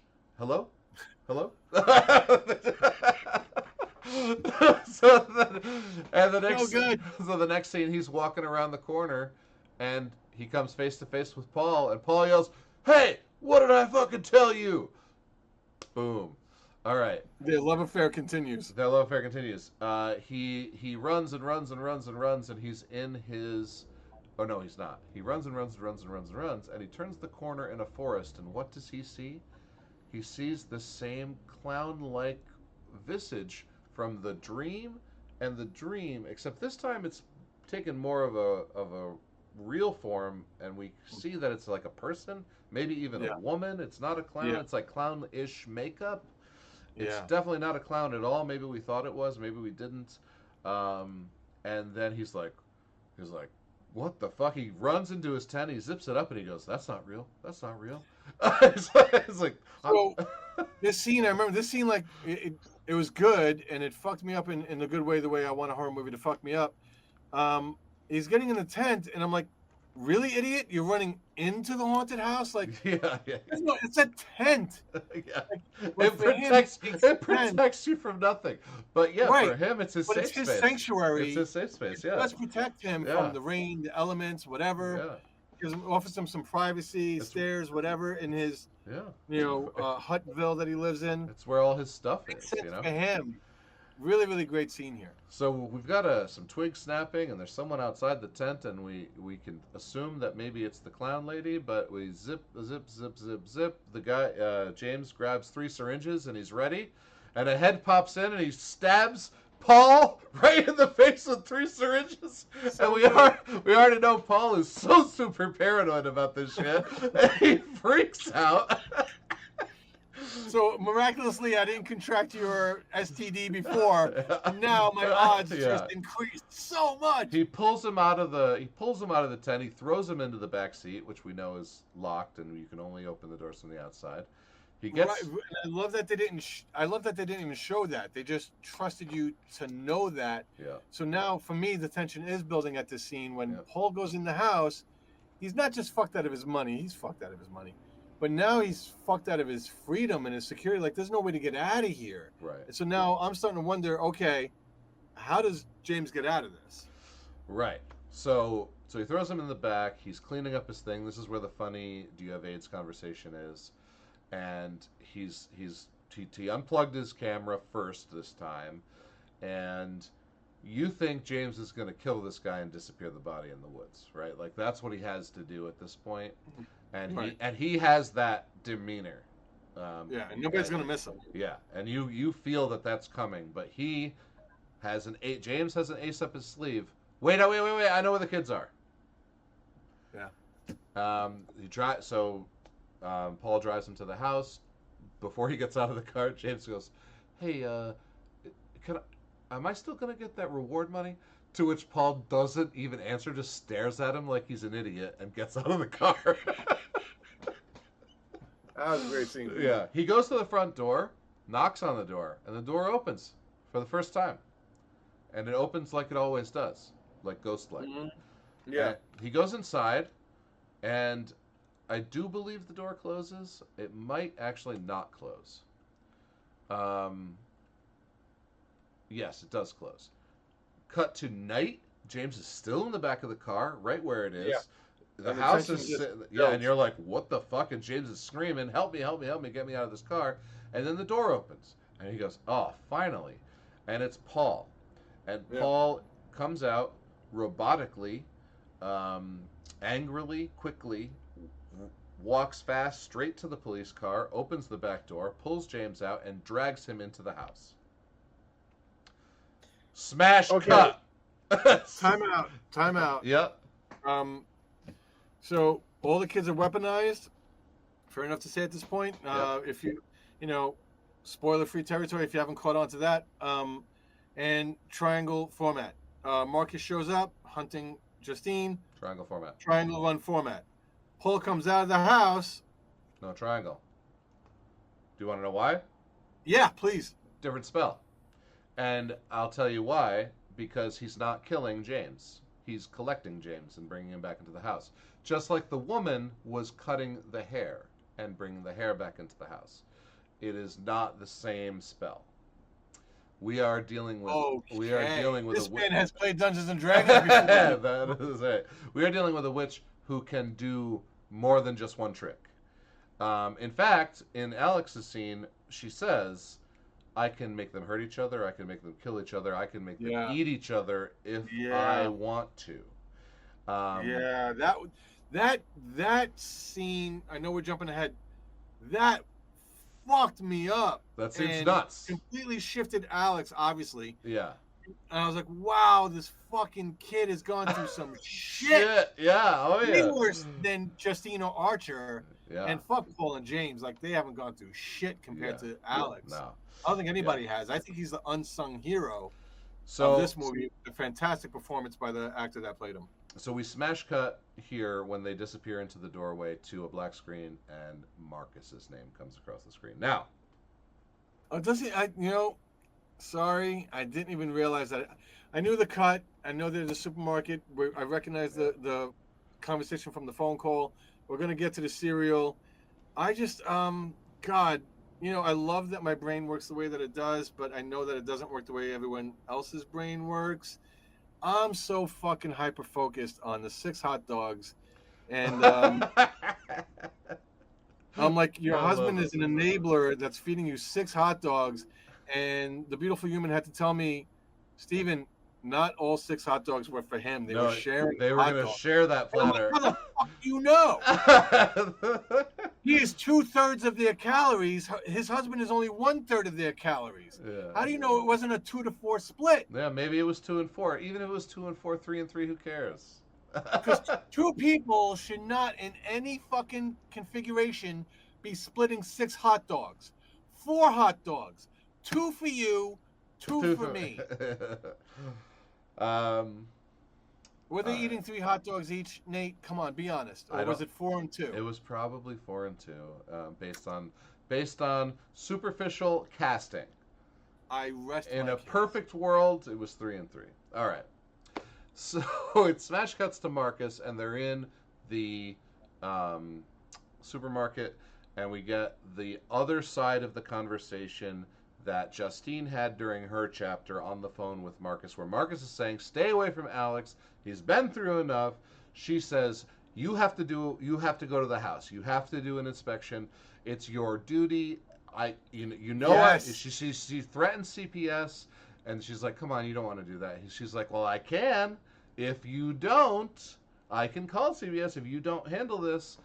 And this is almost not a callback, but very similar to Bring Her Back, where there's an official complaint lodged, an investigation has to take place. And I have to give another reluctant nod to Zach's storytelling here when we see and hear Justine giving it to Marcus. We don't know where Marcus is. We don't know what he's doing. We just have her vantage point. So now we see it from his vantage point, and I think the conversation goes a little bit longer here. So this is going to prompt him. This does prompt him to do an investigation, does it not? It does. He says, "I will get them to come into my office." And this is what gets her to touch up the fork marks. Yes. On the dad's face. Yes. I was like, fuck. Yes. And he doesn't talk. He just sits there. Right. And somehow it's believable that it can happen. Great scene. Yeah. When this comes up 5 minutes from now. So it's important to note now that the chapters are much shorter. James's chapter was pretty short and fast, and Marcus's is also very short and fast, and Alex's is about to come up and slow things down, but it's going to segue right into the climax and literally keep you on the edge of your seat for probably about 15 minutes straight all the way to the end.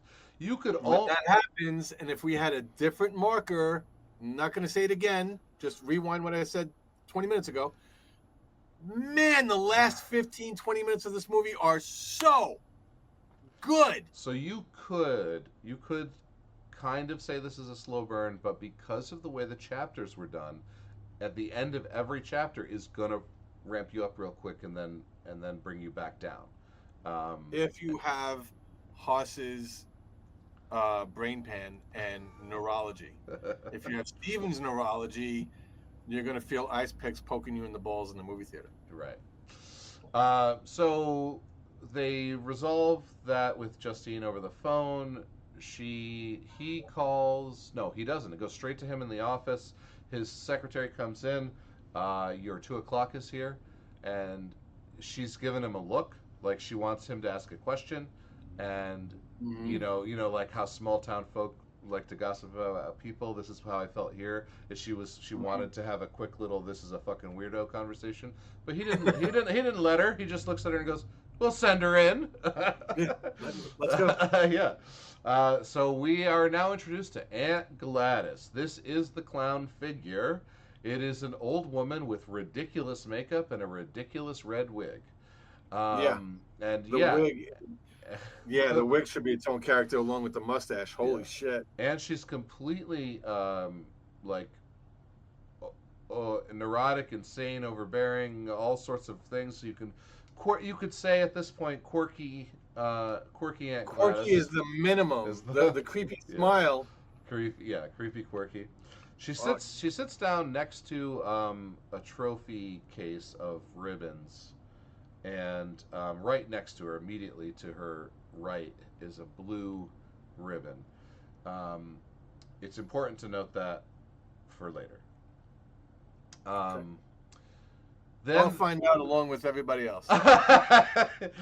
Then they have a conversation about how Alex's parents are sick, and she's watching him, and he goes, "Oh, but you're not his legal guardian." She says, "No." She's like, "Well, legally, I have to speak with his guardian. I have to speak with his parents." Yeah. She says, and this is where that CPS investigation that Justine triggered is so important. Yes, because he also mentioned CPS, which is what puts Gladys on high alert. If he didn't say that, she might not have done what she does next, and this is kind of the dominoes falling, and also to great effect of the way the chapters are laid out as the things get revealed to us. Zach kind of slow rolling everything to the final chapter. Yeah. So she says that they're sick. He says, "Oh, what's wrong?" It's like, "Oh, they've just come down with a bit of consumption." To which he says, "I'm sorry, isn't that what they got on the Oregon Trail?" Like, how old is Gladys? Like, so Gladys is sick, and we're going to find that out in a minute. How old is this witch? Oh my God! Right? There's so much witchcraft going on in the final chapter that it's hard to not hard to pull it apart and piece it together, but like it's more than just the way she summoned those kids to the house, Yeah. It's not cheesy at all. It's not. What this movie does is, it tells the time span 4 or 5 days in a very interesting way that keeps each moment like hyper focused and therefore more interesting. It's like it would be very, very cheap, and it would be a disservice to say, a witch takes control of 17 kids. Nobody would give a shit. Nobody shows up. The way this movie was made and told enables the marketing, which I felt, this is my thing, I felt hoodwinked, and I wanted a more traditional story being told, but they got the story, they told it the way they wanted to tell it, and they were able to market it that way, the way they were able to market it. And so in this scene, how old is this witch that can do these things? It's something that we would ask for in a lesser movie. Right. Like, how many times have I bitched on this podcast? I want to see this. I want to see a delving into the detail, and Zach gives us in this movie. So even though I did not enjoy it, I will absolutely give him credit for creating it and giving us what we as audiences want and what audiences should be trusted to be able to receive. We do not need recycled, rehashed shit from the 80s told for the upteenth fucking time on a franchise that is being beaten to fucking death.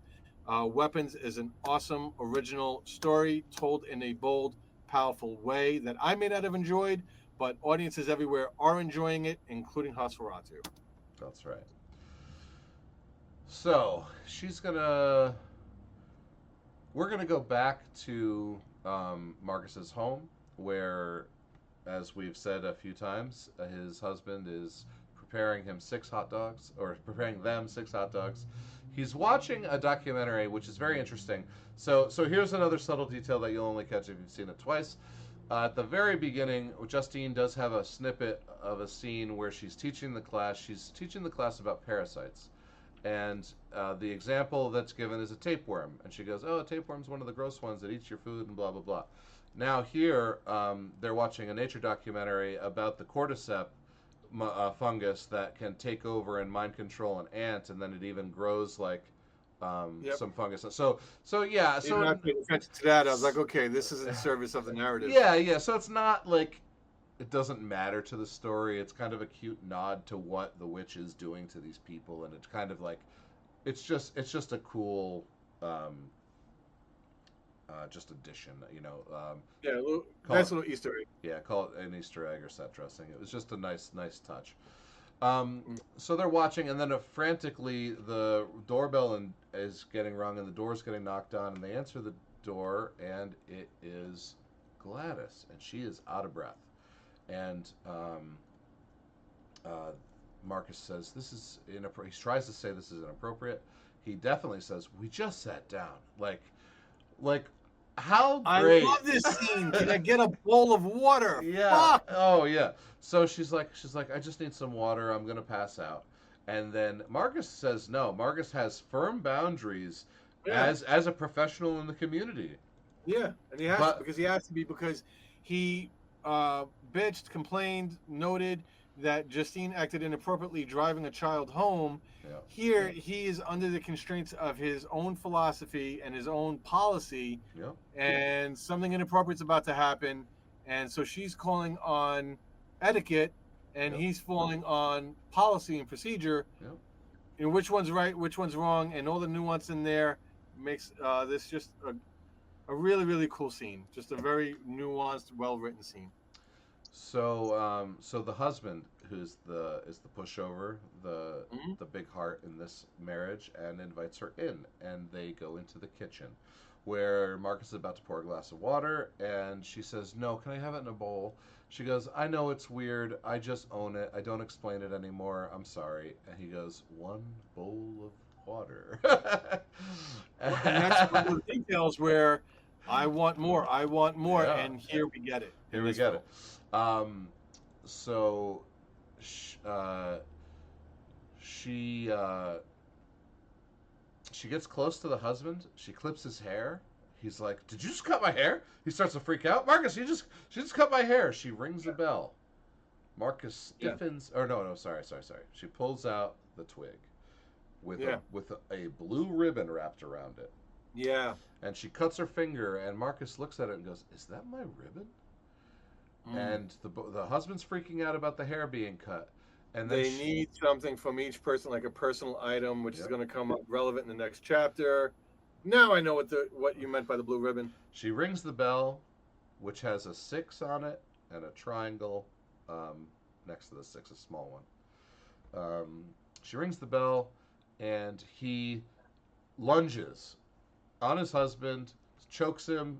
The husband chokes him back, so the natural response to that is to headbutt his husband's head into mush. Everybody who gets weaponized in this movie, everyone, and I'm not going to say who else is going to get weaponized because that's a really cool twist that I thought happened in the movie. Everybody did it so well, just so well. Just I am now Oh, yeah. mindful. I'm now mindless vengeance. Yep. I loved it. Yeah.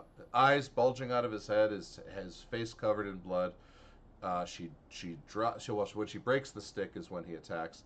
Then she drops the stick in the water. As soon as it hits the water, he doesn't snap out of the possession. He snaps out of the killing mode, and Mm, he awaits new orders. To which she picks up half of the stick, because the other half, well, one is still now a new stick essentially, and she wraps the golden lock she pulled out of her purse around it, and we know what that is. right. That's Justine's That's hair, Justine's and hair. Yep. he at this point I'm just enjoying, or less than enjoying the movie, and Haas is paying attention and reverse engineering how shit actually gets done Yep. in this movie's mythos, ethos, So world. she breaks that in half. He runs out the door, and she so calmly, reacting to nothing that happened, just packs up her bag, puts and leaves. And now Almost like clocking out after a successful day's work. Yeah. You know, okay, Barb, see you Monday. Yep. Kind of thing. Now we get a lot of triangle arms running of Marcus, running through this, running through that, running through a baseball game where a guy goes, "What the fuck?" Because his face is covered in blood. His eyes are bulging out of his head. He's running and running. And we didn't know why. And again, another reluctant nod. We didn't know why his face had blood on it when he ran. When we first saw him running after Justine. Now we know it's because he just killed his husband. And we see him get to the gas station parking lot. We see Justine and Archer having the conversation from earlier. She says Marcus, as Marcus barrels through Archer, breaks the gas line again and jumps right on her. And except this time we get the full version. So Archer grabs him, gets headbutted. She crawls under the car. He crawls under the car. Archer gets up. She runs past Archer. Archer gets in his way. He barrels through Archer again. She goes into the gas station. He goes into the gas station. They're running around each other. She's about to get him, or he's about to get Justine because she's at the locked door in the back. Archer tackles him into a glass window with like a cold case, right? Where all the drinks are. Yep. She runs back out. The guy who owns the place is like, "Get the fuck out of here!" She's like, "Hey, fucking help me!" She screams at him. Like, how is she not called 911? How is someone not called 911? All right, we get outside. All right, how does this end? This ends with, okay, Archer punches him a couple times. It hurts his hand like hell. She gets into the car and drives away. He's chasing her car. Archer gets in his truck, drives after her. I love that. She goes. It's one of those scenes where in this movie, the title is so relevant, right? So, I got to give a nod here where if I didn't like Bring Her Back because I thought it was just a dopey fucking title, and like Control Freak, which I love, but with a dopey fucking title. First of all, Weapons is an awesome title, and so it does have that very marketable, catchy title, but it makes sense, and here's where we see it being shown, told, given to the audience. You are being weaponized. You are a weapon, and here's where we see it just chasing after a car. Nobody in their right fucking mind, which is why it's an awesome scene in Lethal Weapon 2 when Mel Gibson goes after their car on foot, because it's unrealistic and it's bullshit. Yeah. But here, it's realistic here, and it's not bullshit here, and it makes sense here. So good. Yeah. So she drives her car through a green light, which turns red. And Marcus tries to run through a red light and gets T-boned. So good. Brains everywhere. Woman screaming. Archer checks it out and smash cut. Black screen. Alex. Haas loves the smash cuts. I do. They're jarring, but like they are very purposeful. And this movie didn't overuse them, or like I never felt like I was sick of it, and I loved it every time. Because there's, what'd you say, 6? So there's 6 chapters, yeah. So there's 6 chapters, so you only have to use it 6 times. It works. Yeah. So Alex is going to school, a regular day of school. He gets a little bullied by Archer's son, Matthew, Archer's son. Yep. But not big time bullied, just a little bullied. And then I thought at this point, I was like, okay, he reluctantly has his aunt living with him, and he's going to somehow find out about what she can do. I thought in a lesser, Zach did not do this. Not that I'm a lesser writer. I'm an amazing fucking writer. But a lesser writer would have written, I'm going to go to my aunt and ask her to do a favor for me. That's where I thought the movie was going. Very, very glad I didn't. And instead, it does something way darker, and Alex becomes a victim, and we get to see that unfold. Right. So he gets picked up by his dad, and we get to see their relationship. He's a cool dad. He's like a super nice. And it establishes their routine. He comes out of school, the dad is there. Yeah. Super cool, nice dad. And he says, "Does Aunt Gladys have to come live with us?" And and the father explains why, that she has no family's important. family's important. Which is bullshit, by the way. She has no family. They get home. We get the mom. The mom's like, "Hey, I want a clean house. That means your room." He's like, "But Aunt Gladys isn't going to go into my room." She's like, "I want a clean house. Your room is in my house. Go clean." I thought that was a great line. Yeah, great I disagree line. with Family Matters. I think that's bullshit. But I like the mom's logic. It made point. Yeah. Makes sense. Then we go to school again, and this time the father says, "I'll pick you up at 2." And then we get this is where we get the parasite conversation from Justine, and pencils down. Oh no, pencils down. They're doing a test, and Matthew throws his pencil at Alex, hits him in the head, and she goes, "Matthew," and Matthew says, "What? You said pencils down." And she says, "Get your bag and get out of here." And he reluctantly, it was just a joke. What I was on guard for in this scene, I was like, okay, Justine doesn't have like a super, super awesome relationship with Alex, because if they did, she would have known what's up. She would have been able to talk to him a little bit easier. She wouldn't have had to do the detective work that she earlier did. It was another acknowledgement of Julia Garner's performance here. It was just the right amount of familiarity with Alex. It was more than, okay, I know you get bullied every day. I have to watch out for this kid that's targeting you. But it wasn't like, I'm super, super comfortable with you. It was just to the point where it made what was seen before bullshit. Right. So very, very nicely done here. So so he goes at 2:00. He's out front. He's waiting. There's no car there to pick him up. He's waiting, and he walks home. Starts his long walk home. He comes in the door, and his mom and dad are sitting at the table with Gladys. Yeah. She says that's okay. They're just resting. He freaks out a little bit. He yells at Gladys. He throws some water on his dad. She says, "Alex, no dinner for you. Go up to bed. Take the bus to school in the morning." We fast forward through another day of school. Oh no, I'm sorry. We go right to the next morning is when it happens. Yeah, but does he feed the mom and dad soup yet? And then the following day they start shopping for soup? That's right after what's about to happen. So, sorry, lots of interruptions. No. What's going on? This podcast is running on a really long time. I think we got to be somewhere around. We're at 2 hours and 20 minutes. This is our longest episode yet. Great. So we are. So in the morning, he wakes up. He comes downstairs. There are his parents, and there is Aunt Gladys. And now Aunt Gladys has stripped down a little of her look. And she doesn't have to put on her public persona appearance. She looks a little more plain, a little more like a hippie, maybe is like her style, or like straight out of the 70s. And she has Alex sit, and he sits, and she explains to him some things. She says, "You have to promise that you don't talk about me or your parents to anyone."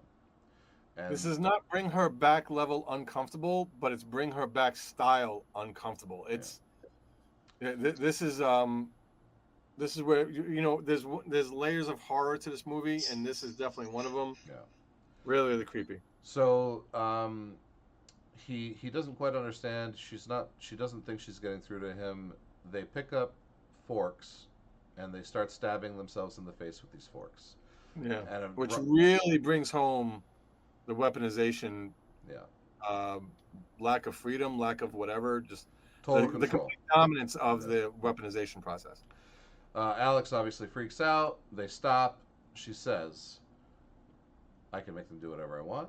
I can make them hurt each other. I can make them kill each other. I can make them eat each other if I want to." It's like, you need to promise that you will not speak about me or your parents to anyone, and if you break your promise, I will know. And so as dark and up and creepy as that is, it's necessary for the telling of the story, where we get Justine as one suspect and Alex as another at the very beginning of the film, and we get the opus. Our attention is focused on Justine, and Alex, because he is the answer, is saved until the last chapter.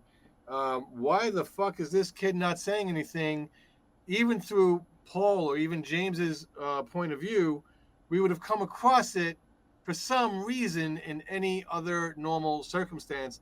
We need this extraordinary circumstance to justify why he hasn't said anything in any of the iterations thus far. Right. So it's disturbing to watch, and it's really, really scary, but it's necessary, and it unfolds beautifully.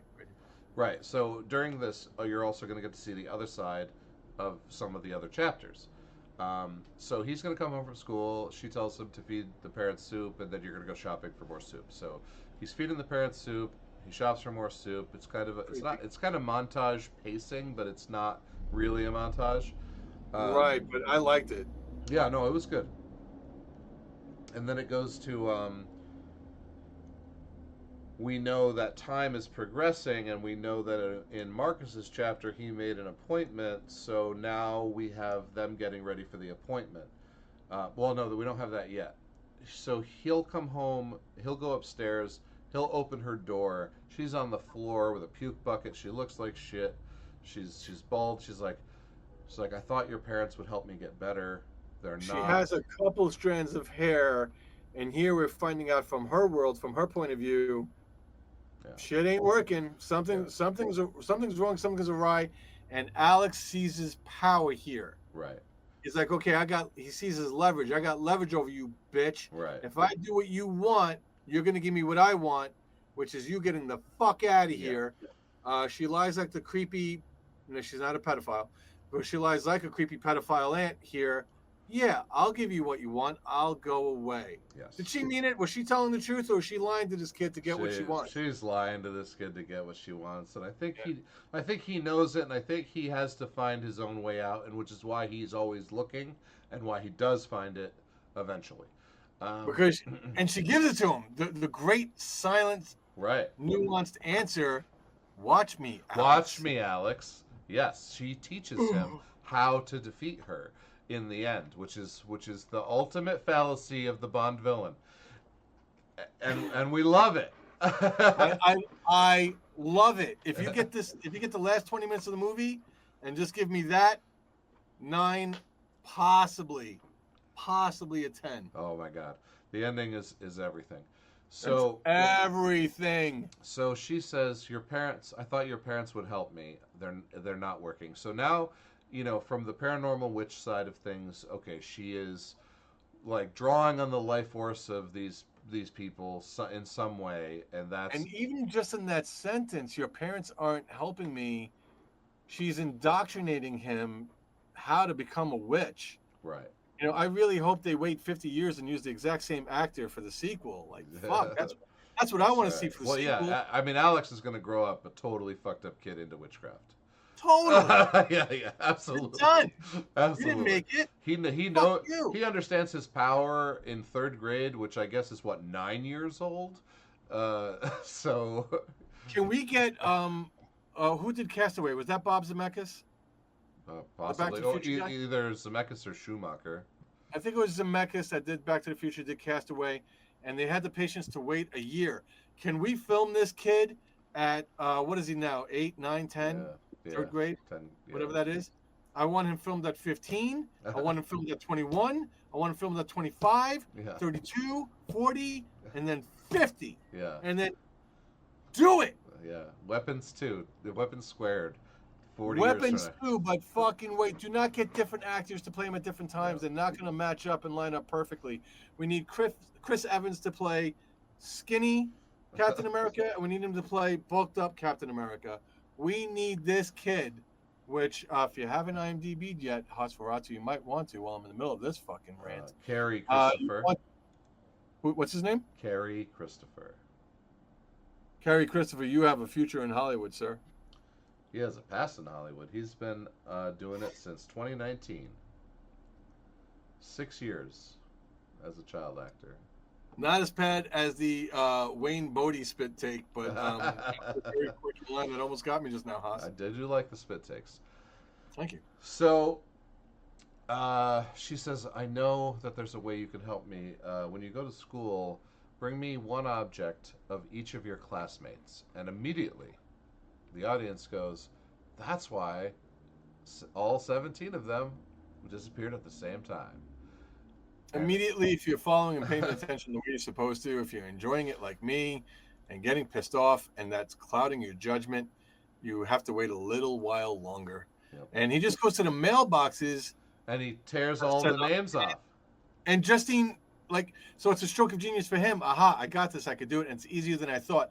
I don't have to get the eraser from this one and the book bag from this one. Yeah. I can just bing, bing, bing, bing, bing. Yep. And Justine doesn't even notice when she catches him doing it that the names are missing from all their cubbies or whatever the fuck. Well, I mean, it's such a small, you see it every day, subconscious detail that I don't think you would notice unless you really looked. Oh, it's believable. Yeah, it's totally believable. And I think her focus. She's focused on him, on what the fuck his her focus is on Alex, and because she oversteps her boundaries, she's hyper focused on Alex. She wants to know what the problem is so she can fix the problem. And she does it again here. Yeah. Bitch, you don't learn. Yeah. You know, Alex, I want you to know if there's anything going on in your life, you can tell me. Yeah. And it's such a good intention that we can't fault her for it. But it's excellent out writing. It's out of bounds. It's out of bounds. Excellent writing. Justine Gandy. Okay.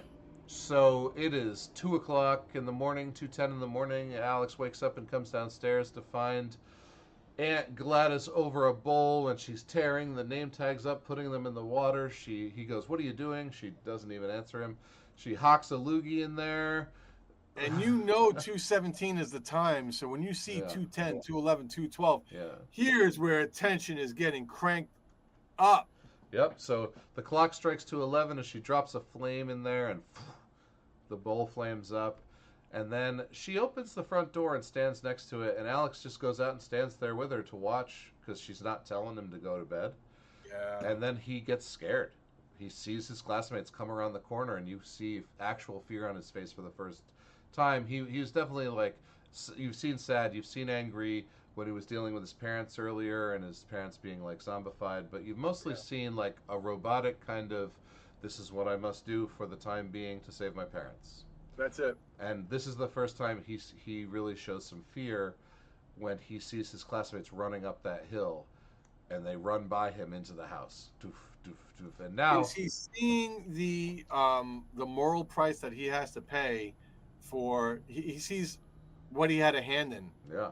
Obviously a reluctant hand, a forced hand, but he did that. Is part of him feeling responsible or guilty at this point?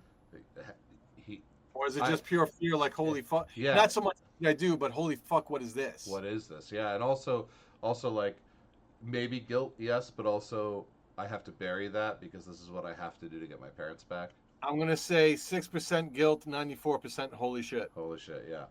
So now we go back into like soup montage world where he's feeding the classmates and the parents soup, and he's buying bigger bags of soup. This poor kid. He's like carrying these heavy bags of soup up the hill now. And son of a bitch. This is what I'm saying. Like, worse than James and worse than Justine, the shit that this kid goes through. And feeding them. And instead of just hitting random students, which they did hit a couple random students, they do specifically take a moment to show him feeding Matthew. And that he doesn't abuse Matthew in Matthew's state. He treats him the same as he treats these other kids and his parents. Great catch. I did not notice that. So maybe definitely write that into the sequel where he still has like some humanity or at least humanity in the sequel. This is when she comes home and says, "We have to make the place ready. They're coming, right?" So you see her do the spell again, and all the kids are running out the back door.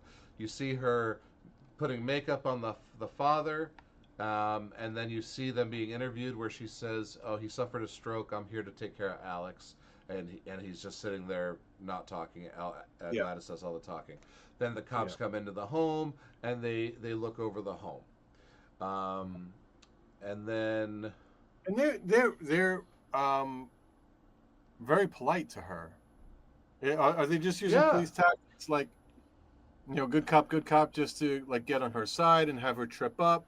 Yeah, I mean, they think she's an odd old lady, but her persona. So it's real. Her persona is kooky old lady.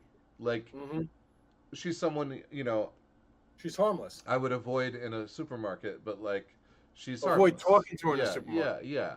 But as far as my brain is concerned, it's not setting off any alarm bells, right? Okay. She's just a weird lady. Um, I don't know how we transition.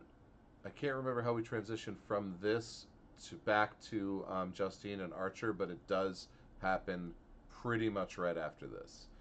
Okay. Um, so we have Justine and Archer. They cross paths. It goes to the hospital. Oh, we already went to the hospital, right? Who's in Um, the hospital?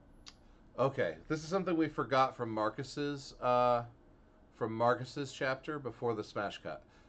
After the gas station scene, Justine and Archer are in the hospital, and then they come out of the hospital and they start talking.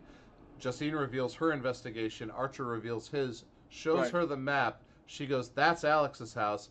They Yes, pull up to Alex's house in that's his it. truck. Now we're back to the current where we've walked everybody through in Alex's chapter. Alex opens the curtains to look out, and he sees the truck.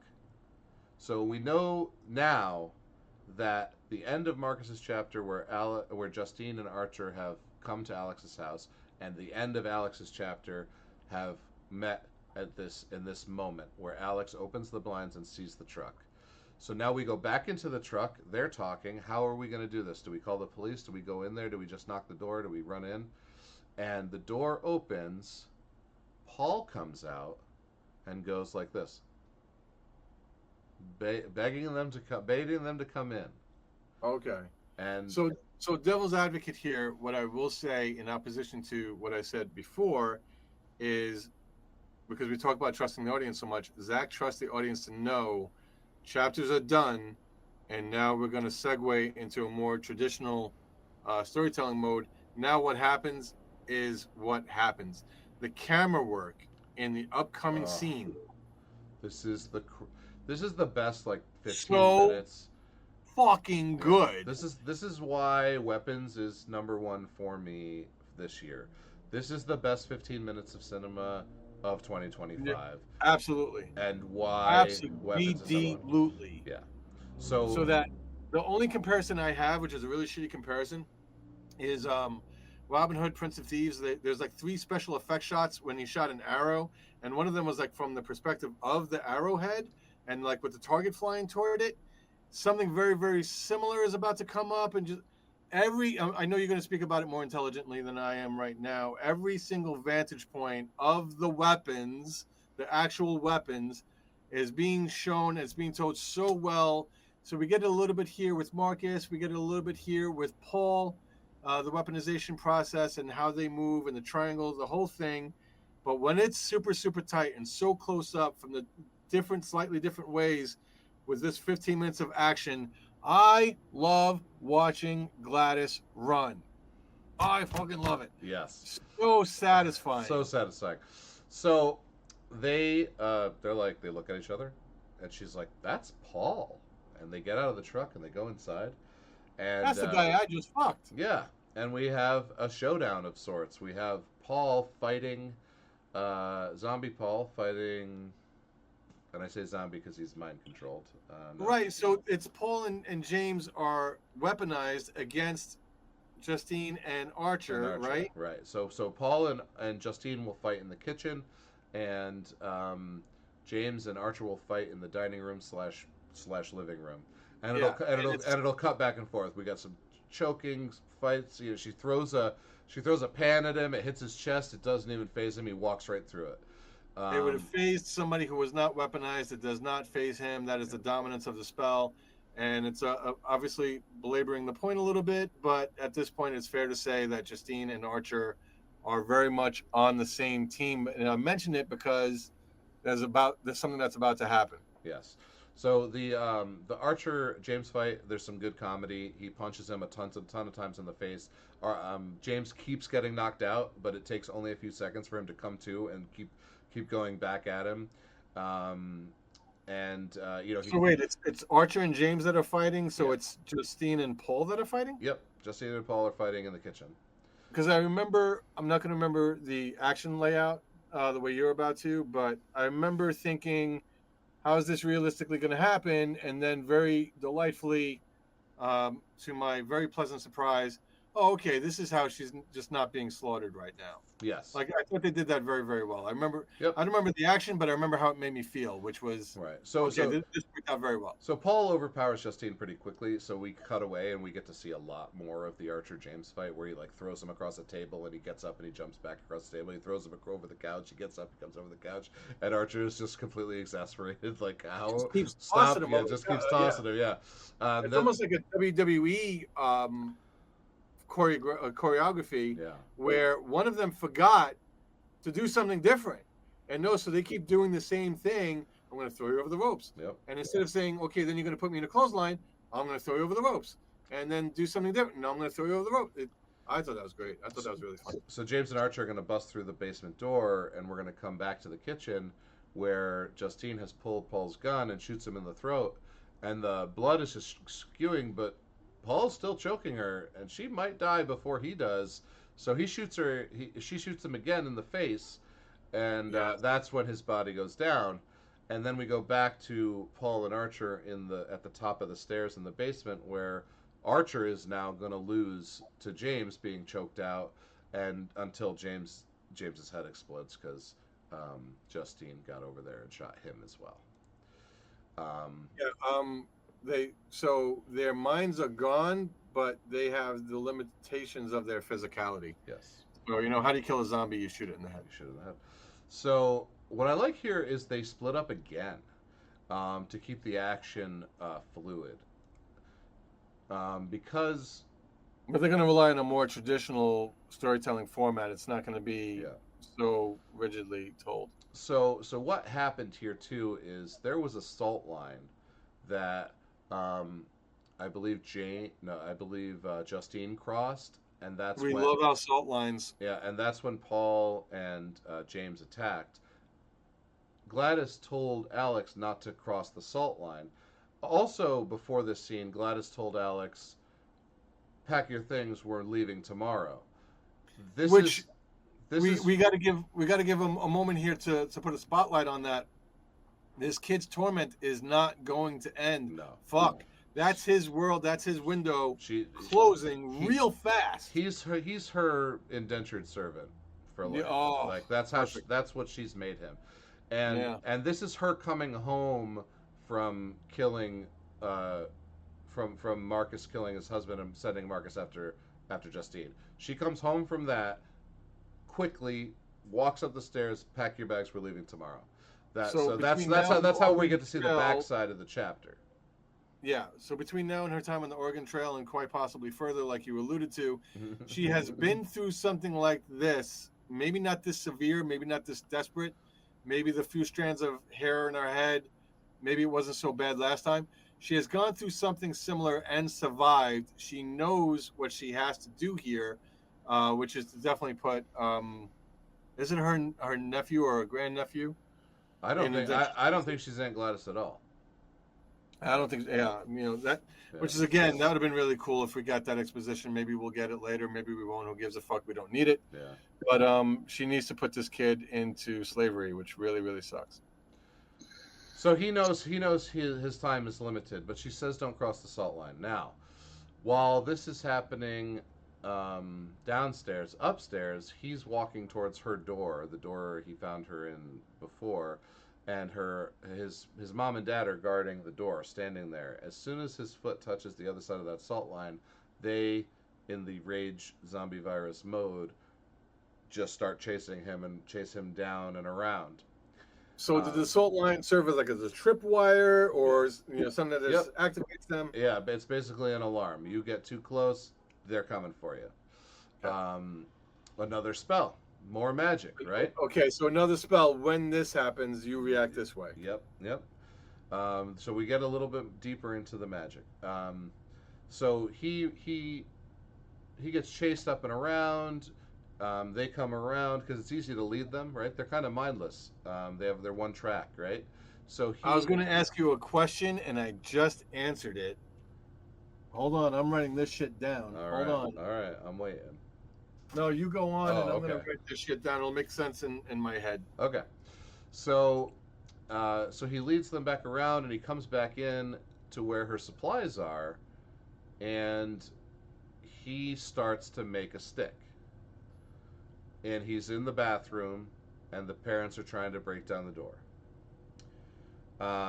So Justine starts to go up the stairs, and Archer goes into the basement.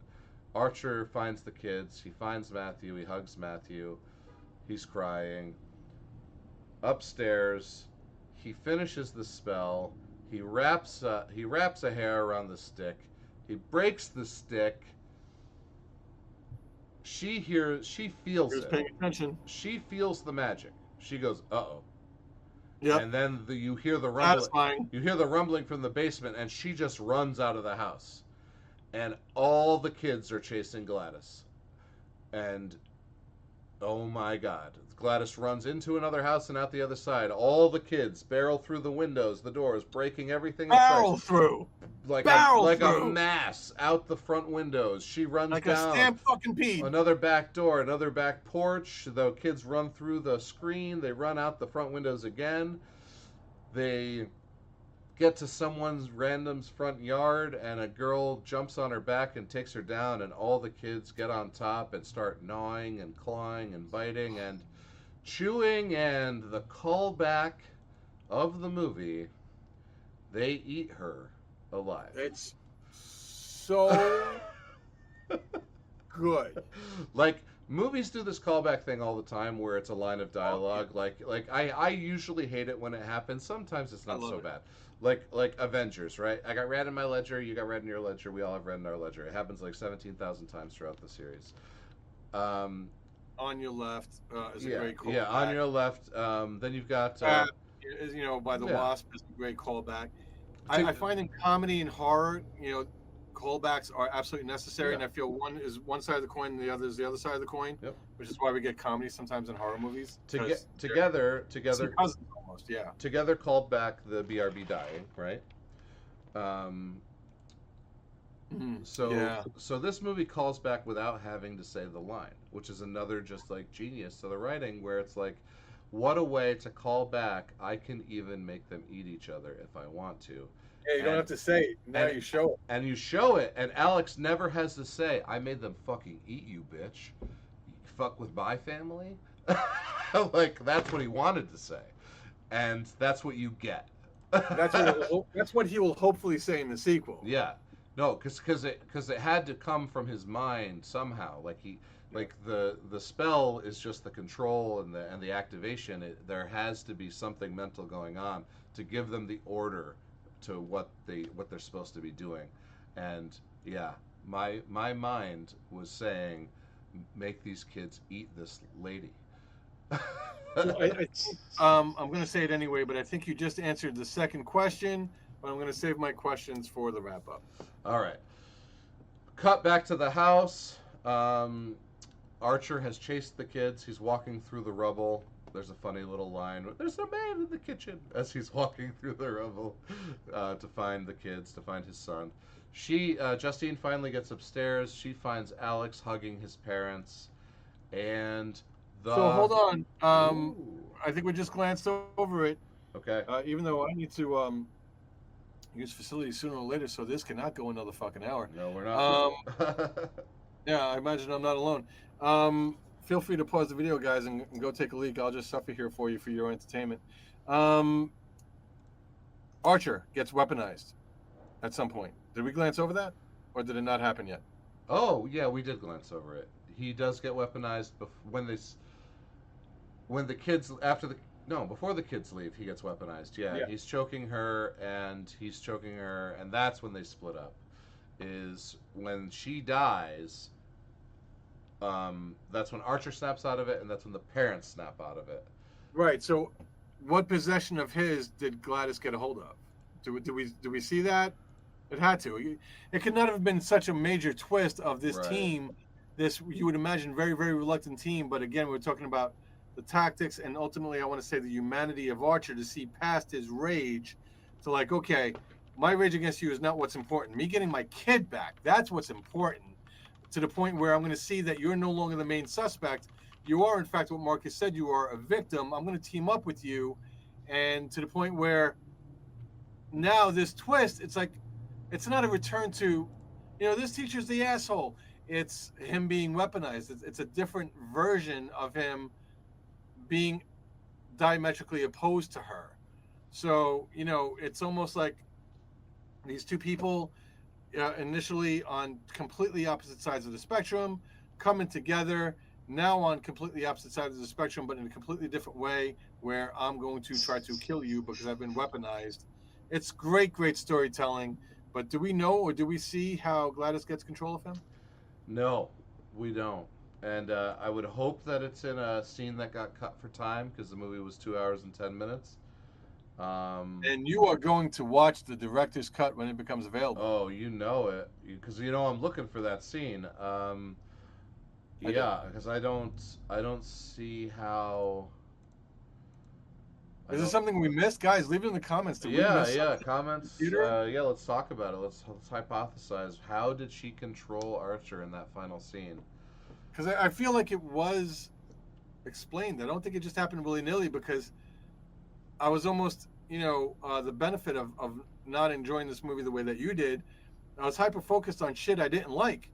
And I feel that if it wasn't explained, I would have been bitching the entire way home. And why the fuck did Archer all of a sudden? And I didn't do that. So I feel like it was explained. Guys, what are we missing? Yeah, what did we miss? I usually don't miss stuff like this. And no, you don't. I remember questioning it the first time I saw the movie. I didn't question it the second time, which is why it wasn't fresh on my mind. Thank you, Stephen, for bringing it up. Very welcome. So, yes, Archer's restraining Justine. When Gladys is killed by the children, Archer snaps out of it. The parents snap out of it. Archer walks through all the rubble, finds Matthew. Justine goes upstairs to find Alex hugging his parents. And the creepy, ghost-like narrator returns to wrap up the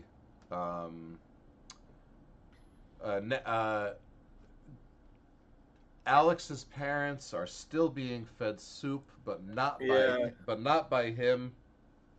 They're, in a mental institution somewhere, and Alex has gone to live with a different aunt.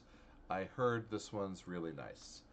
And I believe she says a year later, but I think if she says a year later, a year later, some of the children have started to speak again. And Archer is carrying Matthew away, so regardless of how you feel about Matthew or even Archer in this film, I'm pretty sure that's when she says, it's a year later, even some, not all. Right. It's not a magical ending. It's and the young people are the ones that are able to survive the process. Alex's parents, not so much. We get that, we get that feeling. Right, because they were under the spell for longer, and I feel like the deterioration of whether it's the brain or if it's just like the soul, if you want to talk about life essence. I want to say it's the resiliency of the youth. I got. Oh, what saved them as well. Faster. That's true. So, very almost like a Stephen King-like ending, where it's just it's not a perfect ending. It's not a happy ending. It's a realistic, sad ending to a great movie. To a great movie. And yeah, let's do our wrap up, because we are coming up on 3 hours. The first episode of the podcast. Well, it is your number one pick. It is my number one pick, so we had to talk a lot. So we should give it 3 hours. We had to talk a lot about it. Weapons. If you haven't seen Barbarian, go see Barbarian. If you don't know who Zach Cregger is, check Zach Cregger out. He's from The Whitest Kids You Know, a sketch comedy from the aughts, and has come into his own as a horror genius. Only 2 films under his belt, and I am going to follow this guy's career with a microscope. He is doing everything right, in my opinion. And once again, I gave Weapons a 10 out of 10. Zach, I really appreciate everything that you did and give me something I always wanted. I must be like son of a bitch. Even when I give them what they want, they're still not happy. Um, but absolute kudos to everything that you did here. A brilliant piece of storytelling. I'm Stephen Anthony with Dark Horse Studios. I give Weapons a 5. And for the podcast for the deceased, I'm HOS4A2. Check me out, BasementMedia.Online, and we'll see you next time. And before we go, before Nate even thinks of hitting that stop fucking button, bullshit, I have 2 hypothetical questions here, which I wrote down. Oh, yes, all right. I love these Okay, hypotheticals. All right. hold on. Let me put on my goggles. Hold on. The nice reading glasses are in the car. Enjoy this happy horse shit. So what happens when you get older, kids? It fucking sucks, which is why I won't break out of a spell so quickly. You want the first question first, or do you want the first question second? First. First questions first. The first question first, or the first question was going to be, how is the sequel going to be told? Is it going to be told in chapters format, or is it going to be in a more traditional story? As if we get what I want and we get the Zemeckis timeline of Alex growing up and becoming a witch as powerful as Gladys, is it told Castaway style? Is it told traditionally? Chapters. Or do we stick to the format because it is a sequel to Weapons and it's told in chapters? Chapters. Stick to the format. Don't if it ain't broke, don't fix it. And you're gonna want to draw parallels to the first film. If the only returning character is Alex, you're gonna have the history of Weapons behind you that you can build off of. Absolutely do chapters, even if it's ages. So the chapters could be 15, 24, just like you said.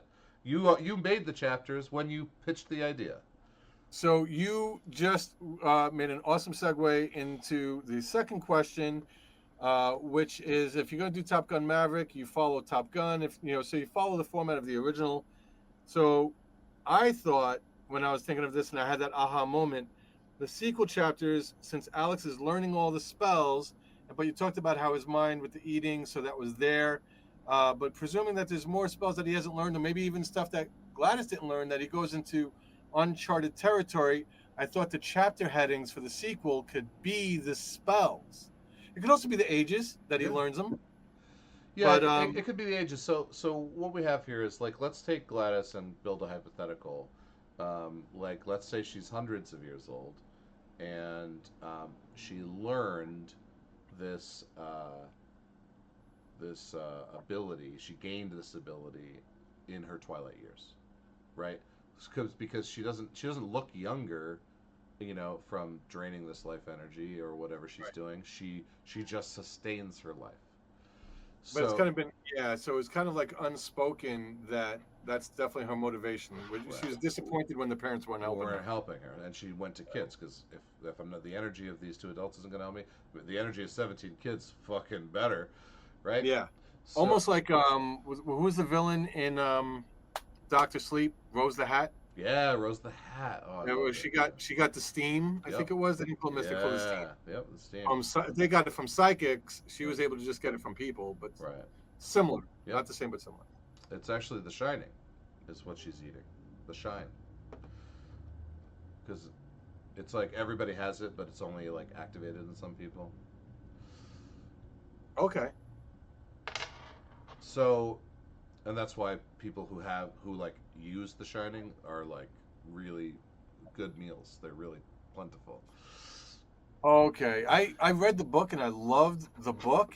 Even I like Stephen King's earlier stuff. I'm not later stuff I don't enjoy so much. But Doctor Sleep I thought he nailed. I could not get through more than halfway of the movie. I was like, and I thought Rose the Hat. I thought the actress was phenomenal. I thought Ewan McGregor was great. Yeah.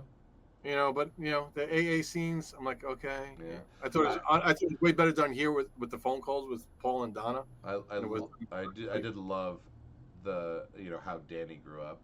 Obviously he would grow up like that. He's a fucked up kid. Alex is gonna have a similar life. Alex is gonna have a similar life. It's gonna be similarly affected, but different world, different trauma. Yeah. Different manifestation, which I know what you did last summer did not accomplish as well as Dr. Sleep did, or as well as Weapons 2 will, which is unfortunate. It is what it is. So I would say that also that to touch on the sequel, which I like the hypothetical questions here at the end. The question is, does Alex use his power for good or evil? Is he the protagonist or Evil. is he the He's antagonist? the antagonist. He's the villain in Weapons 2. He's not the He hero. is. If he's the hero, you know what happens if he becomes the hero? It's Megan 2.0. Mm, It's it's Terminator 2. You can't it's you, it's you can't kill people. All right, they'll live. you know what? And again, I would not have. Terminator 2, I think, is fantastic. It would have been better if the Terminator killed people before John gave him the directive. Give him the order. Yeah. That would have amped that movie up to a fucking 11. All right. Here, you want Megan to be the hero in the sequel because you love her and she's your baby, and you are putting your imprint on the story. It's not your story. Just because you're the writer and just because you're the vessel through which it's being told and made and created, and you get a director to do it, or you human up and you get it made and you learn new shit and you figure everything out. No, you do it the way Zach did and you stay true to the story. When Zach stays true to the story and he comes on the podcast for the recently deceased and gets us, you can hire Nate as a writer and hire me as a fucking PA. You know I won't be a yes man, and you know I won't be a sycophant. And HOS4A2, he's not going to be a sycophant either. He's going to tell you what you need to hear.